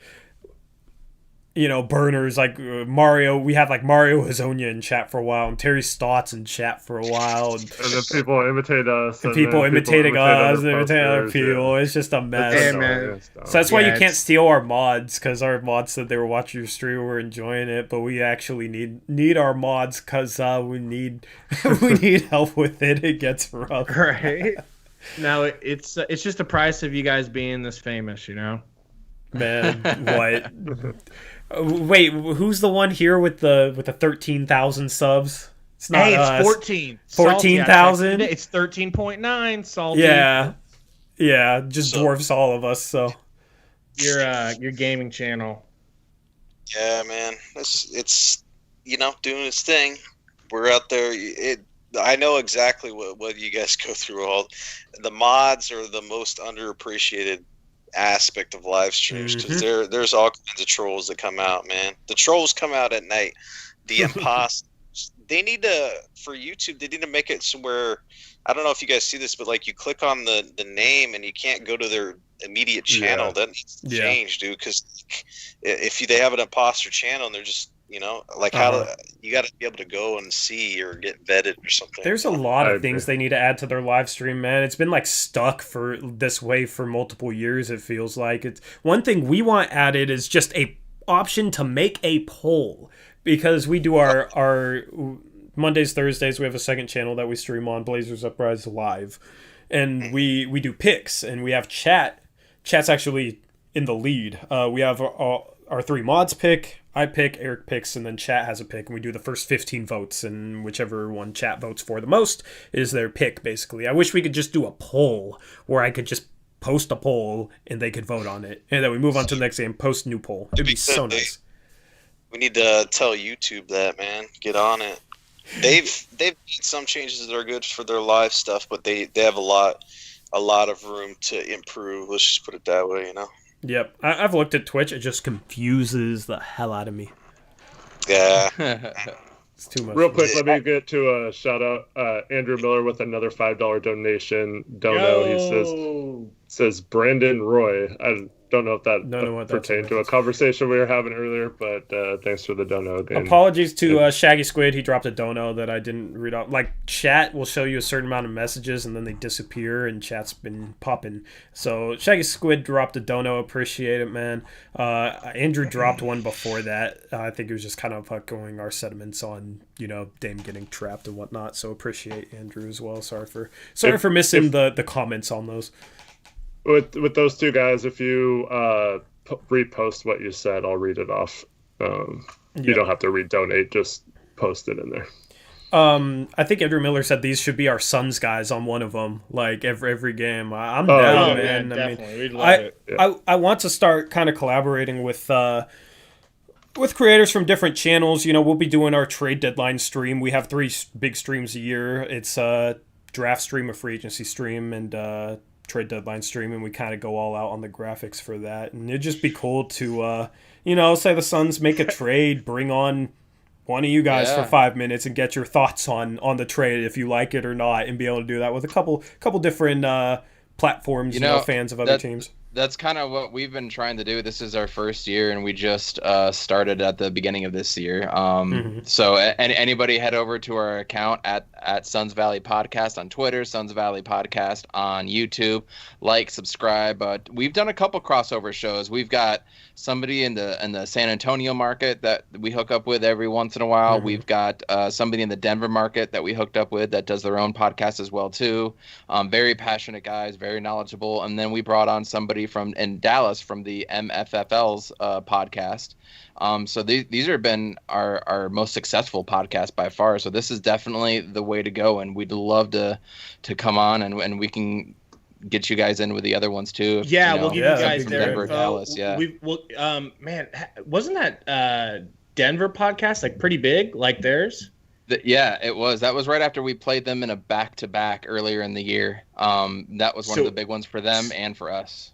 We got you guys when you play Fat Boy Luca. We got you guys when you play triple step back Jamal. We got you with some other dudes to talk to. I appreciate it, man. That'd be huge. Because it's something that like I've just kind of pushed off. Like, we're just doing our own thing, and it's like we should start bringing guests on, and I don't know. It's just it's a new dynamic. I enjoy it. I've enjoyed having you guys on here. It's just like a new frontier, so to say, and I'm like a perfectionist with streaming and with like how I do things and just graphically and everything. So I'll need to figure out a way if I could have like everybody's Skype feed up, how that would look like. I'll definitely experiment with it. I've been wondering if we could do that too, because I've been wanting to do a round table, and I can't wait till the off season, because me and Salty go way back as Suns fans too. And Eric, you said you go way back. I'm sure you were watching as a kid Michael Jordan tear it up against the Blazers, right? So the very next year they tore up the Suns, and we got Clifford Robinson from you guys. So I'd love to do a throwback podcast as well too in the off season. So that'll be a good time. Well, here's what we do every off season. We run a mock off season, which I don't know, maybe we can get some creators in there for that, but basically we just give everybody a team, follow the full CBA. We're nerds with the CBA. That may be our biggest strength, is like knowing the CBA to the T almost. Kind of ridiculous with that, but I mean, like, Eric's studied it, I've studied it. So we do like a mock off season. Everybody gets a team. They're able to make trades as long as they work under the CBA. And then we have a mock draft, and we did free agency last year. So just the entire off season, having everybody run a team is something fun that, it'd be cool to like bring, you guys to run the Suns or something. Gabe might go and pull off a trade that neither of you guys like, and then you guys can give him heat for that. But I don't know. Definitely got some ideas for the off season for sure. Me and Gabe are big. We're nerds when it comes to drafts too. Not so much mock drafts, but more like big boards. Yes, me and Eric are that way. So yeah, I mean, looking forward to it, man. this offseason should be pretty fun. And a shorter offseason. I like that too. A little shorter than normal, so that'll be fun. Strider asked, All good things. you guys do streams? Do you guys do offline podcasts as well? Pretty much been doing yeah. Sorry, go ahead. What are y'all? Yeah, we do that. No, we do the live stuff. We don't do pre-recorded anything like that. It's just off the cuff, just straight from the dome. No, we go live, and then we're looking into kind of like multicasting to all the podcast networks, typical Spotify and all the other stuff. But that's down the road, Yeah, I mean, I've talked about doing that too. I've just kind of avoided it. Just kind of, I don't know.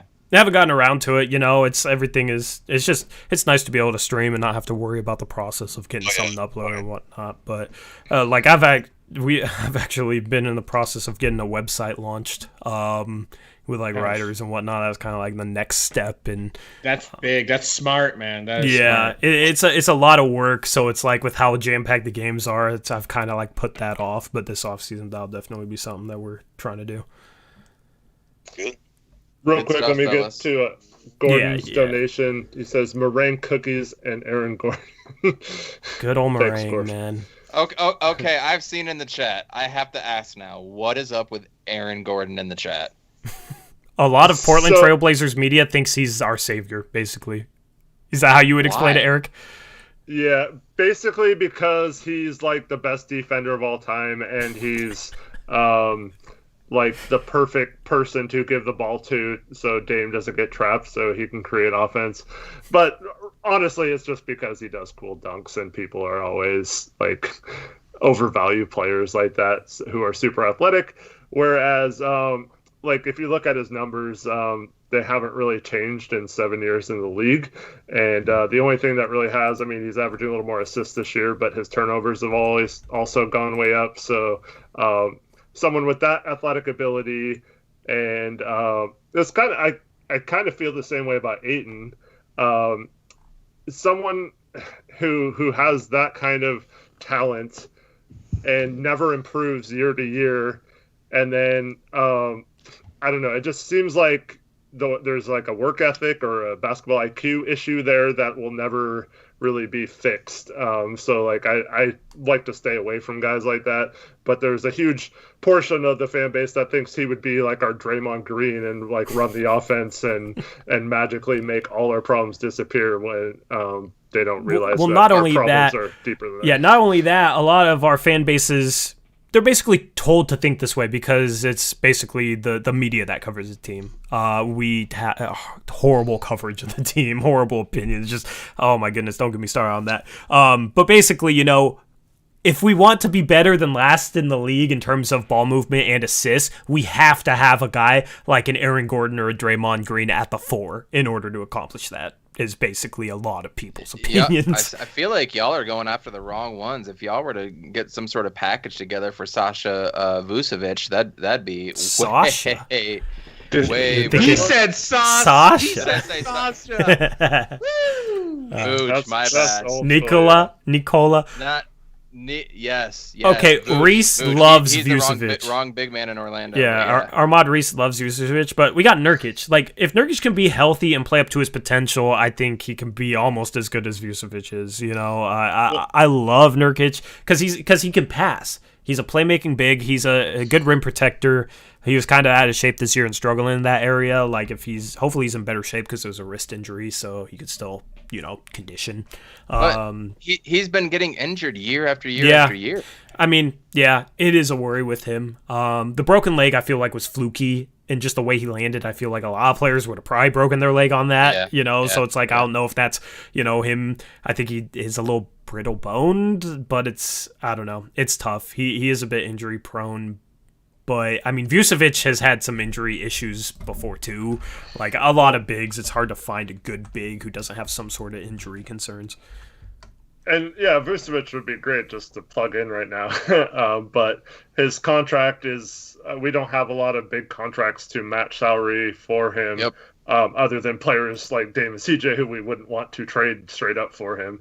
So it's kind of hard to make a trade for him. And then all the assets, like pick-wise, you probably have to include. We don't have a lot of that since we owe the terms of the first-round pick we owe for Rocco are kind of limiting that. There's ways around that, but it's a situation where he'd probably be a bit of an upgrade, but it's like we'd have to give up too much to get him. And then also, we talked about Dame and CJ needing to be with the right combination of front court players to make that backcourt work. And I feel like Vucevic, although he's improved on defense, isn't the type of defender that would work well with an already disadvantaged backcourt in terms of defense. Mm-hmm. Y'all need a world beater on defense, it sounds like. I mean, Covington is defense. kind of like that. I mean, Nurkic is really underrated defensively. He was struggling this year because he was out of shape and still kind of coming back from that injury, played in the bubble, and that was it. But, like, before he got hurt, he was one of the, I would say he was a top 10 rim protector, and just super underrated defensively. And speaking of defensive centers who are injury prone, we also have Zach Collins, who had earned our starting power forward spot coming off a Western Conference Finals playoff appearance last year, and then goes down with the season-ending injury in the third game of the season, and then in the bubble gets hurt again, and now he had a setback on that injury and is probably out for most of the regular season, if not all of it.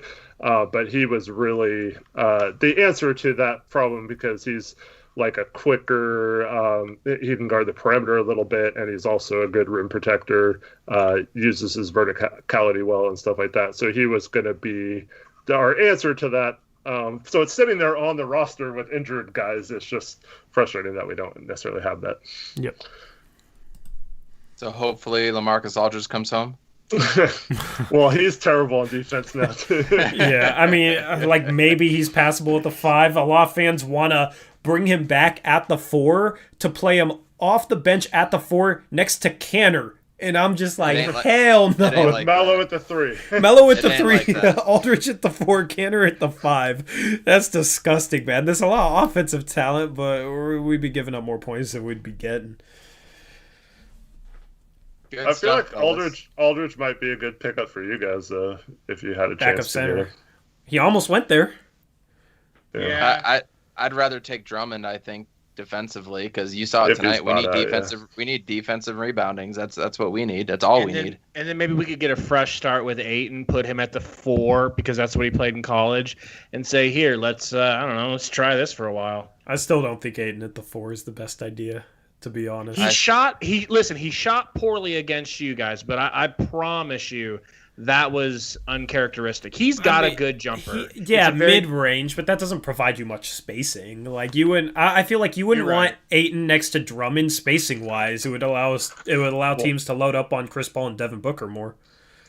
Well, here's the deal. If you have the Twin Towers, you have to have one of them be like a Pau Gasol type where they can run the high post and pass it down to the other one, or like a Blake Griffin, because if you have two non-passing bigs, I mean, I don't know, maybe correct me if I'm wrong. I know Drummond doesn't pass much, but they don't seem like the highest IQ players to like get a pass at the high post and run an offense from that position. And that's usually when teams have success running two bigs, they have one that plays like a high-low type set.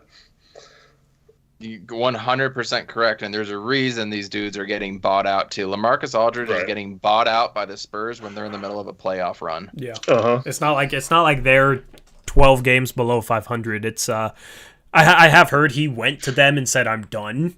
Apparently, I don't know if you saw that, Eric, but like there's a guy on our forum who has like basically said that he has some connections, but that morning before any news of it broke, he was like, yeah, LaMarcus Aldridge went to the front office and told him he was done to trade him or buy him out, and then like 2 hours later the news broke. Wow.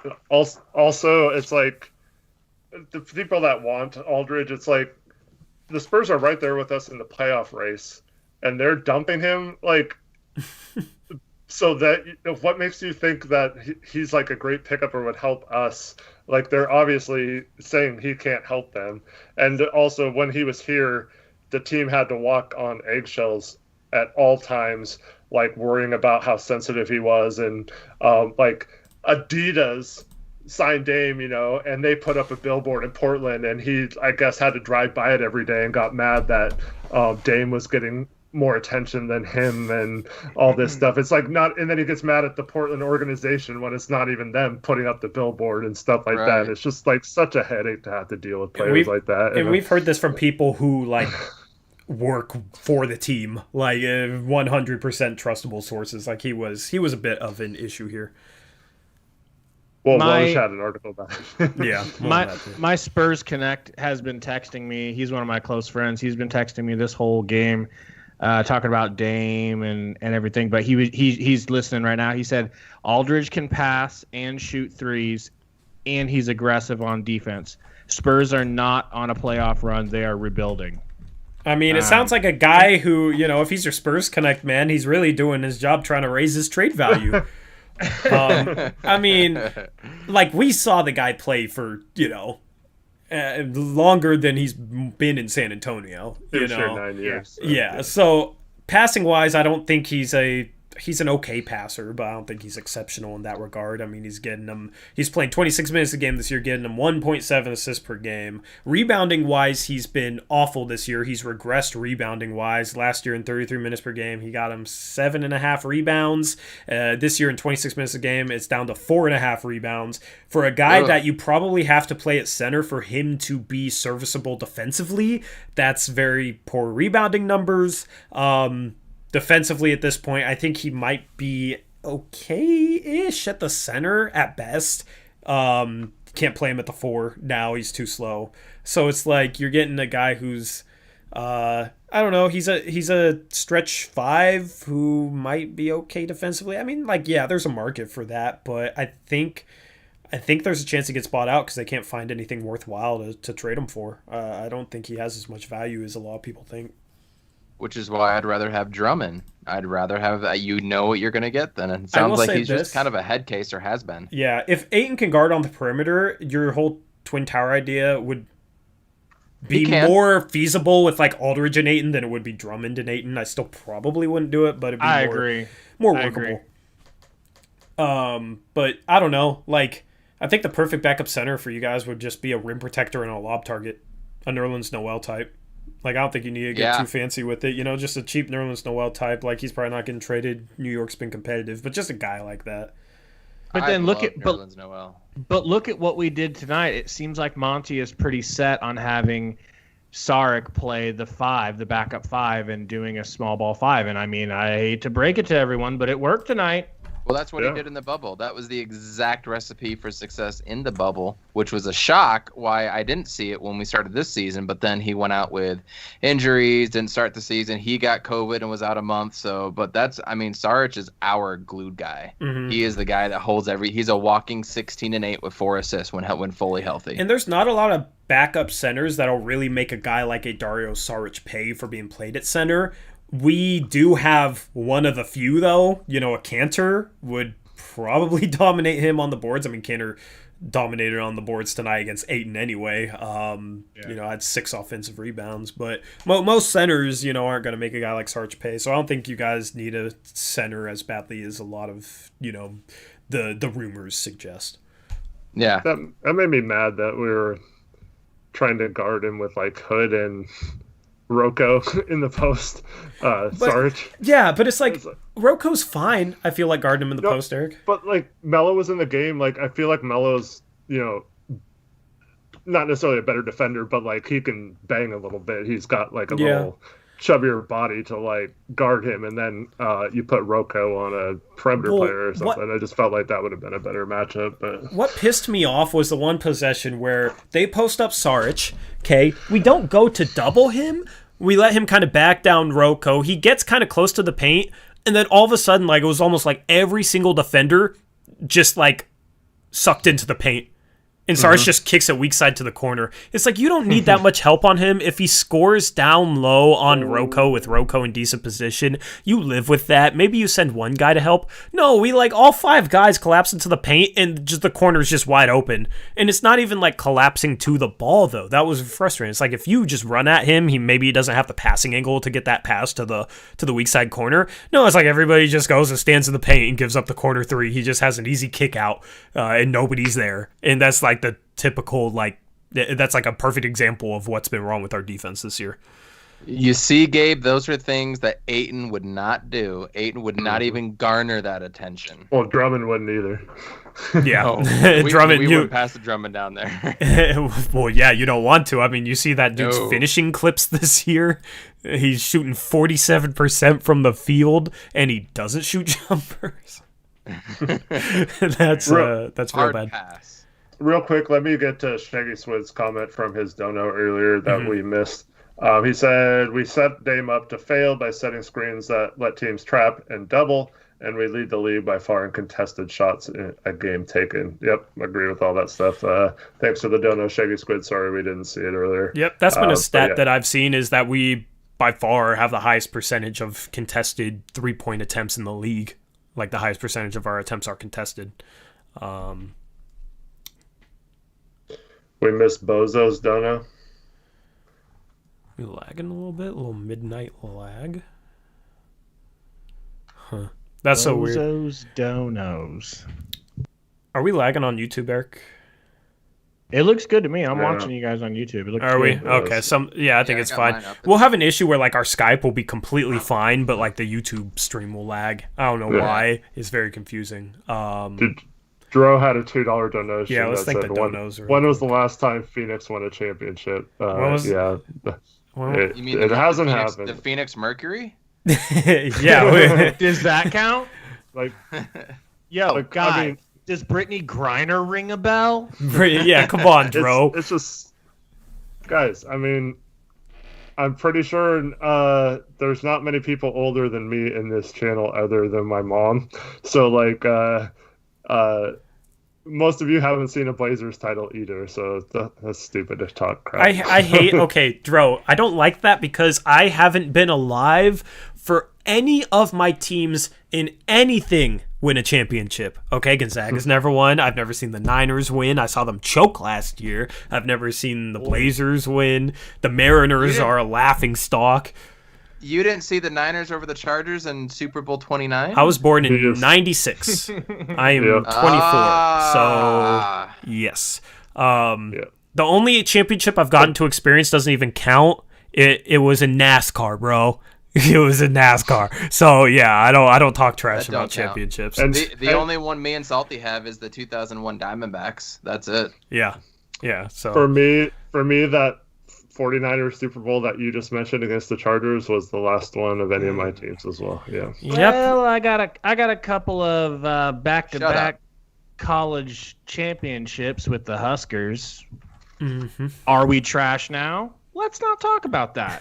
But that's going on, 30, 40 years ago? It happened, and I was alive. Yeah, okay. I'm just hoping Gonzaga can finally give me that feeling, because I've been close. I started to feel what it felt like to win a championship with the Niners, the way they were leading in the fourth quarter in the Super Bowl last year, and then we all know how that went. Gonzaga was real close 3 years ago against North Carolina, choked in the last 3 minutes. This year. I know, bro. They're my final dying hope. Because, I don't have much confidence in the Blazers this year under Stotts. The Mariners, just when I thought their reputation couldn't get any worse, you had that thing with their, CEO or whatever the hell he is. I mean, yeah, Gonzaga's my only hope. So, gentlemen, I've got to hop off. It's a little later where I am, we should press but it. I can stay on with you guys. But yeah, go ahead. I do want to give a big shout out to Damian Lillard. He's for a high school team that I coach here in Utah. It's in northern Utah, so it's kind of close where he went to college at here in Weber State. And I know that he knows the head coach personally, and he threw out he helped the team out a little bit, get some shoes and whatnot. So shout out to him. Always been a big Damian Lillard fan. I love what you guys are doing. I'm subscribed now. hopefully we can do some off-season stuff. Maybe talk to you guys again when we play you later in the year. Hopefully you guys have a healthy roster. That'd be nice to actually see Nurkic and McCollum go up against our guys. I'm going to miss Zach Collins this year, but love what you guys are doing. Thank you so much for having me on. I've got to hop out. You guys can follow me at you as well too. Follow me on Twitter at Coach Evan B. We went back and forth a little bit during the game, so if you guys follow them on Twitter, you'll see me on there. But hope the best for you guys. Stay safe, and we'll talk to you soon. All right. Appreciate it, man. Thank you for joining. For really nice conversation. Yeah. Mm-hmm. As well. Cheers. Have a good night, man. All right, you're left with just me. Is it gonna switch the camera at all? Oh wow! No, look at you, Eric. No, keep it like that. I'm not This is changing it perfect. because we. Wow, that's phenomenal. Yeah. Nice. My goodness. Let me read Westbrook's donation like this. Common Bozo Stats, aka Westbrook, with the $2 donation. He says, "Can't wait for y'all to bring Beavis on the show." Yeah, if we want to get our channel banned, that would be a great idea. You know Beavis is a loose cannon. Yeah, so I don't know, man. Like, if wait, who's left? It's We salty, got, right? we got Gabe. Salty. Just Gabe. Just Oh, Gabe. it's Gabe. Sorry, It's Salty Gabe. had to hop So off. right, Salty took yes. some Benadryl. That's Got you. Yeah, see, that's my go-to. I'm a night owl, so as long as you guys feel like talking, I'm here. Yeah, we'll What's probably sign off in the next, few minutes. This is our longest stream of the year, but for a good reason. So yeah, chat, if you have any questions for him or for us, obviously. Trade deadline day, if like the Suns pull something off, I'll definitely want to like bring one of you guys on there. I want to try and create some connections before then. I mean, it's in 2 weeks. It would be cool just to get little 5-minute guest segments and get thoughts on certain teams, because that's the thing. We're like a Blazers channel, but we do draft, free agency, and trade deadline streams as if we're just kind of a general NBA channel. We do focus more on the Blazers, of course, but we basically just cover the entire league. So I think that would be something cool to be able to do. If one of you guys is free during that day. One of the that three morning. of us for sure. One of the three of us for sure. I hope it's me. Yeah, man, because that'd be something cool. Just help. Just help. I don't know. Kind of expand what we're doing a little bit. Grow on it. CJ the Goat said Suns just traded for DeRozan. Good one. You know that's a lie. I hate people. So no, I don't. That's Eric's pet peeve. Guys, I'm Come on, experienced CJ the now. Goat. I don't fall for that crap anymore. I know. That's good. So I always like it when they post a trade that's like not even possible Right? with the CBA or something. Yeah. I do want to answer a question that CJ had been spamming earlier, though, if I can. So he's been spamming about good old Zoran Dragic. Now, I will keep it brief because no one cares, okay? But it's just anecdotally hilarious because Salty and I hated Goran his first 2 years. And he was softer than DeAndre Ayton, okay? And we were just making jokes like, God, this dude is terrible. Like, he's probably got a brother that plays. We're making jokes about him having a brother named Garin Dragic that we were going to sign, who was like a Slovenian wheelchair league star. And like that's like we were just clowning him. Then it turns out there is a Zoran Dragic, and I told the guys like 2 years before it happened, I'm like, watch, we're going to sign him, if nothing else, just to keep Dragic happy. Mm-hmm. So we brought in Brandon Knight. We brought in Bledsoe and Isaiah Thomas, and Goran was having enough. So we signed Zoran to please him. And then we ended up sending them both to the Heat, and I suppose Zoran couldn't hack it. But from what I watched, he looked like a pretty decent player. I don't know why he even knows about Zoran. That is crazy. we got some nerdy people like us in here. You do, man. Zoran. No, that's awesome. Yeah, we got a good community. We got Dame's cousin on the team on a 2-way contract that does not deserve a 2-way contract right now. What's his name? Keljin Blevins. Keljin Blevins. He averaged 3 points per game in the G League last year, shooting 26%. Yeah. I think that's just a part of keeping your star happy. Yeah, you know? it's just like, but the dude's fine regardless. I don't know. I don't like it, but it is what it is. I don't know. Because like it would be nice. Like we only used one two-way. I don't know why we didn't use the other one on like a backup big that we could use right now. You know, we have a roster spot open. I get that for like the buyout market and whatnot, but like we wasted one of our two-way spots. Then we didn't use the second one. It's frustrating. So someone's asking me here about what do we think of the Suns media? Let's see. So we really like our casters, Kevin Johnson. Yeah. Sorry, not Kevin Johnson. My name, I'm blanking on his name right now, but it might be Kevin Johnson. But yeah, they're TV awesome. commentators. Our TV they're great.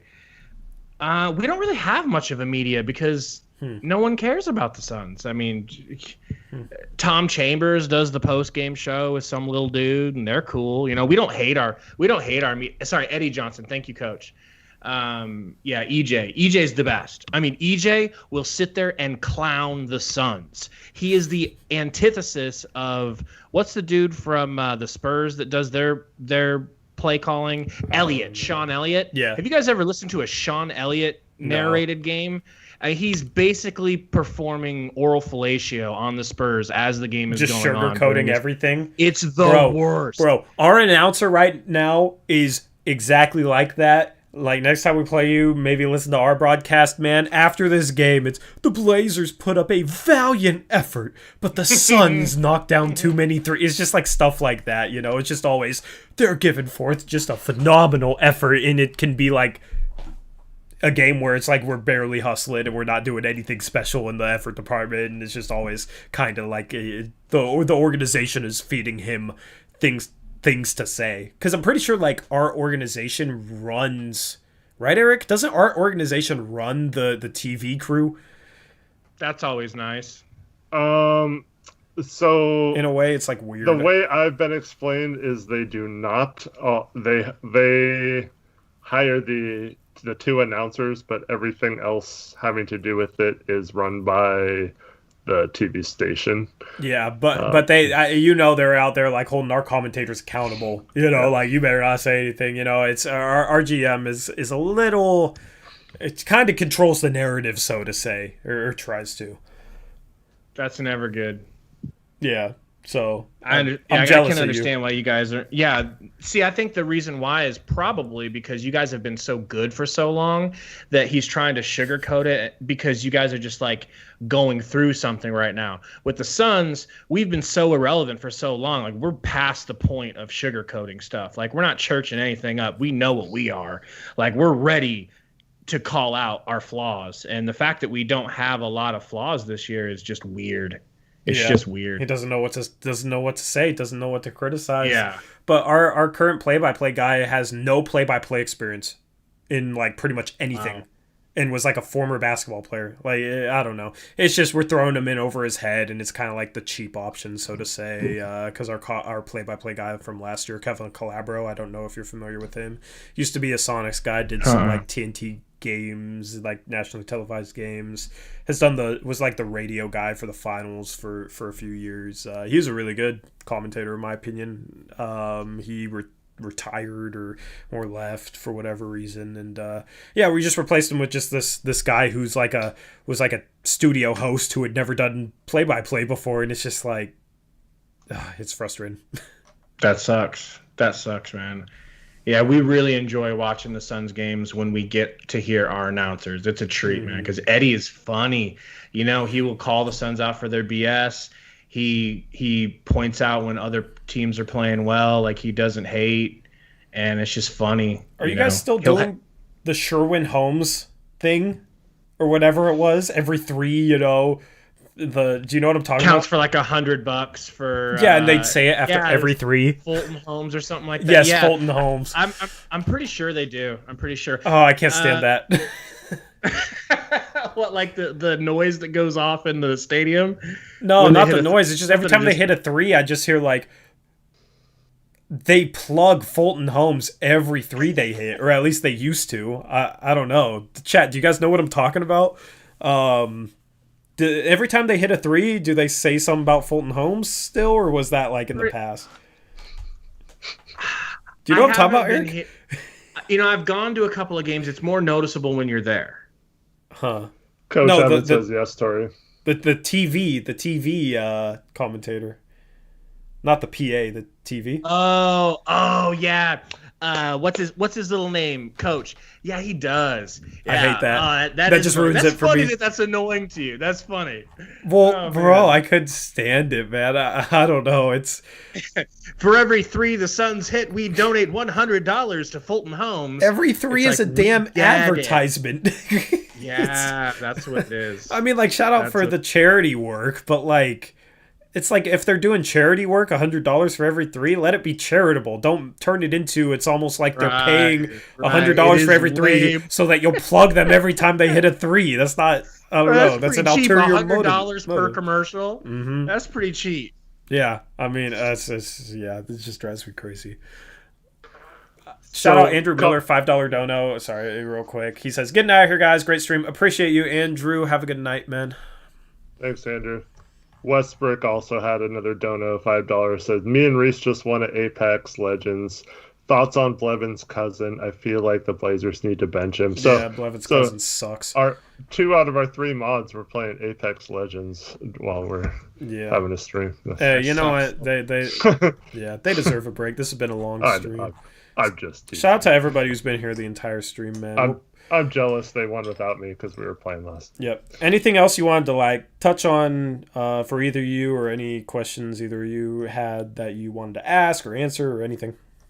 Well, I don't want to drag it out any further if you guys don't want to, but I think I might have a question. I wanted to say I paid attention to Simons, and boy, I like him. Yeah. I like his shot. I like his release. I think you guys found something. Whereas airplane mode is really just more of a dunker. It seems like Simons, not Simmons. Mm-hmm. It seems like he's he has a future potentially. Our GM has called him the most like talented player he's ever drafted, and our GM drafted Dame, by the way. Kind of weird. But I think it was just in terms of like raw talent.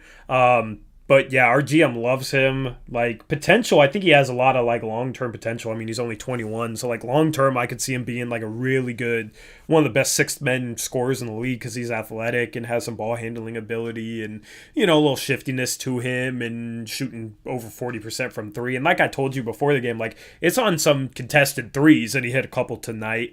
Yeah, like long-term, he's kind of like our Dame replacement, so to say, is kind of how he's looked at. So what position does he mainly play then? He's a 2 guard right now. He really struggles like playmaking and passing wise, and that's one of the things he really needs to improve on. How tall is he? 6'3". But they're forcing him to play point guard. Yeah. You said 6'4"? 6'3". Like 6'3" and a half. You guys just love these undersized guards. I know. Yep. It's a thing, but I mean, I don't know. I think it was a fine pick, like talent-wise, potential-wise. I like it. I like him. Good, really chill guy. Really kind of a quiet guy. We draft high character guys. Like we make that like a real emphasis. It's been that way since the Jail Blazers era. But yeah, I mean, he's intriguing. He just, you know, and we see flashes of like being able to get downhill and finish, and flashes of good defense, and it's just like if he can put everything together, he'll be really good. You know, he might not, but there's a chance that he ends up really, really good for sure.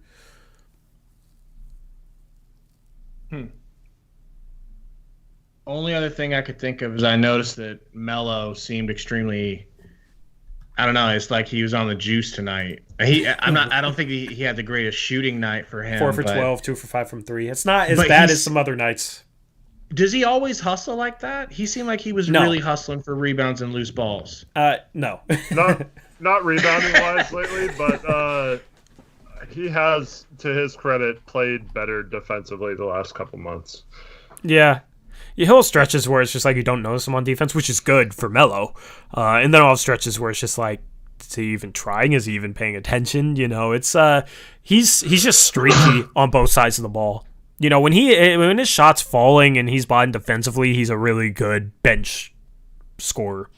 When he's, not bought in defensively and he's missing shots, he just really, really hurts the team. Yeah. So, it's I wouldn't mind upgrading that position. I don't think we need his scoring per se. We have a ton of scoring on the team already. We kind of need a 3-and-D guy or maybe a playmaking 3. I'd love to maybe get like a Will Barton, just a playmaking 3 that can play some defense and shoot. Will Barton's a former guy of ours, but he's he's so underrated. Yes. No, I hate him. I hate playing against him, because he always gives it to the Suns. Mm-hmm. Just a guy like that, I don't know. It's like, do we really need another isolation scorer? So I didn't really care to bring him back. He's been solid. I don't know. He's been okay this year. It's just, it's a roller coaster ride with him. Totally. But. Alrighty, so I think that's going to wrap it up. Thank you for joining us on both streams today, man. Good to talk to you. Good to meet you. Anytime, man. I appreciate it. Yeah, so we'll catch you. Maybe I don't know when do we play next? I need to look. I think it's up. the third to the. I could be wrong, but I think it's the third to the last game of the season. I will check right now. Yeah, it's the second to the last game, May 13th. For you, I think you're our third. Okay. What day is it? May 13th. May 13th. Yeah, man. We'd love to come on then. And if you guys do anything, if there's a trade or some stuff like that, hit us up. Yeah, 100%. If there's something that happens, trade deadline surrounding you guys. And then for real, when you guys play Luka and them, if you want us to give you guys the numbers, the information for those guys, they're pretty good. The Nuggets podcast was good. Dallas. If you guys want to do more interviews, I'll definitely be in touch for that for sure too. Cool. So, yeah, man, just hit me up, just DM me. All right, man, appreciate it. Thank you guys for tuning in tonight. Hopefully the Blazers can turn things around against the Timberwolves. They better, or is going to be even more tragic than this game was. The Suns end up taking care of the Blazers 127-121 tonight. Thank you to the Valley Podcast for joining us tonight on the post-game stream. We will tweet out a link to their podcast and their Twitter pages if we can find them. We'll give you the plug, Gabe. We'll give you the plug, man. Appreciate it. Yeah, man. But yeah, so if you guys want some homegrown content, I respect the homegrown content on the Phoenix Suns. They're your number one stop for that. So thank you to everybody who donated. Thank you to the channel members. Thank you to everybody who tuned in tonight. Thank you to the Valley Podcast for joining us. We will catch you guys on... When's our next game, Eric? I'm blanking on the schedule.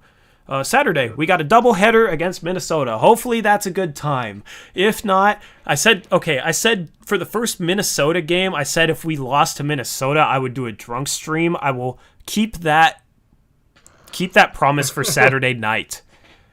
Not the second game, though. Actually, I might have to work after that. I might keep that tuning in for that. I'm tuning in for that. It has nothing to do with the Suns. I'm watching that. I haven't drank in like 3 years. I don't know if I should. I probably shouldn't. I don't know. But, yeah, hopefully we're able to take care of business against the Timberwolves. We will catch you guys again this weekend on Saturday. So until then, hope you have a good rest of your night and a good Friday. Until next time, as always, peace out.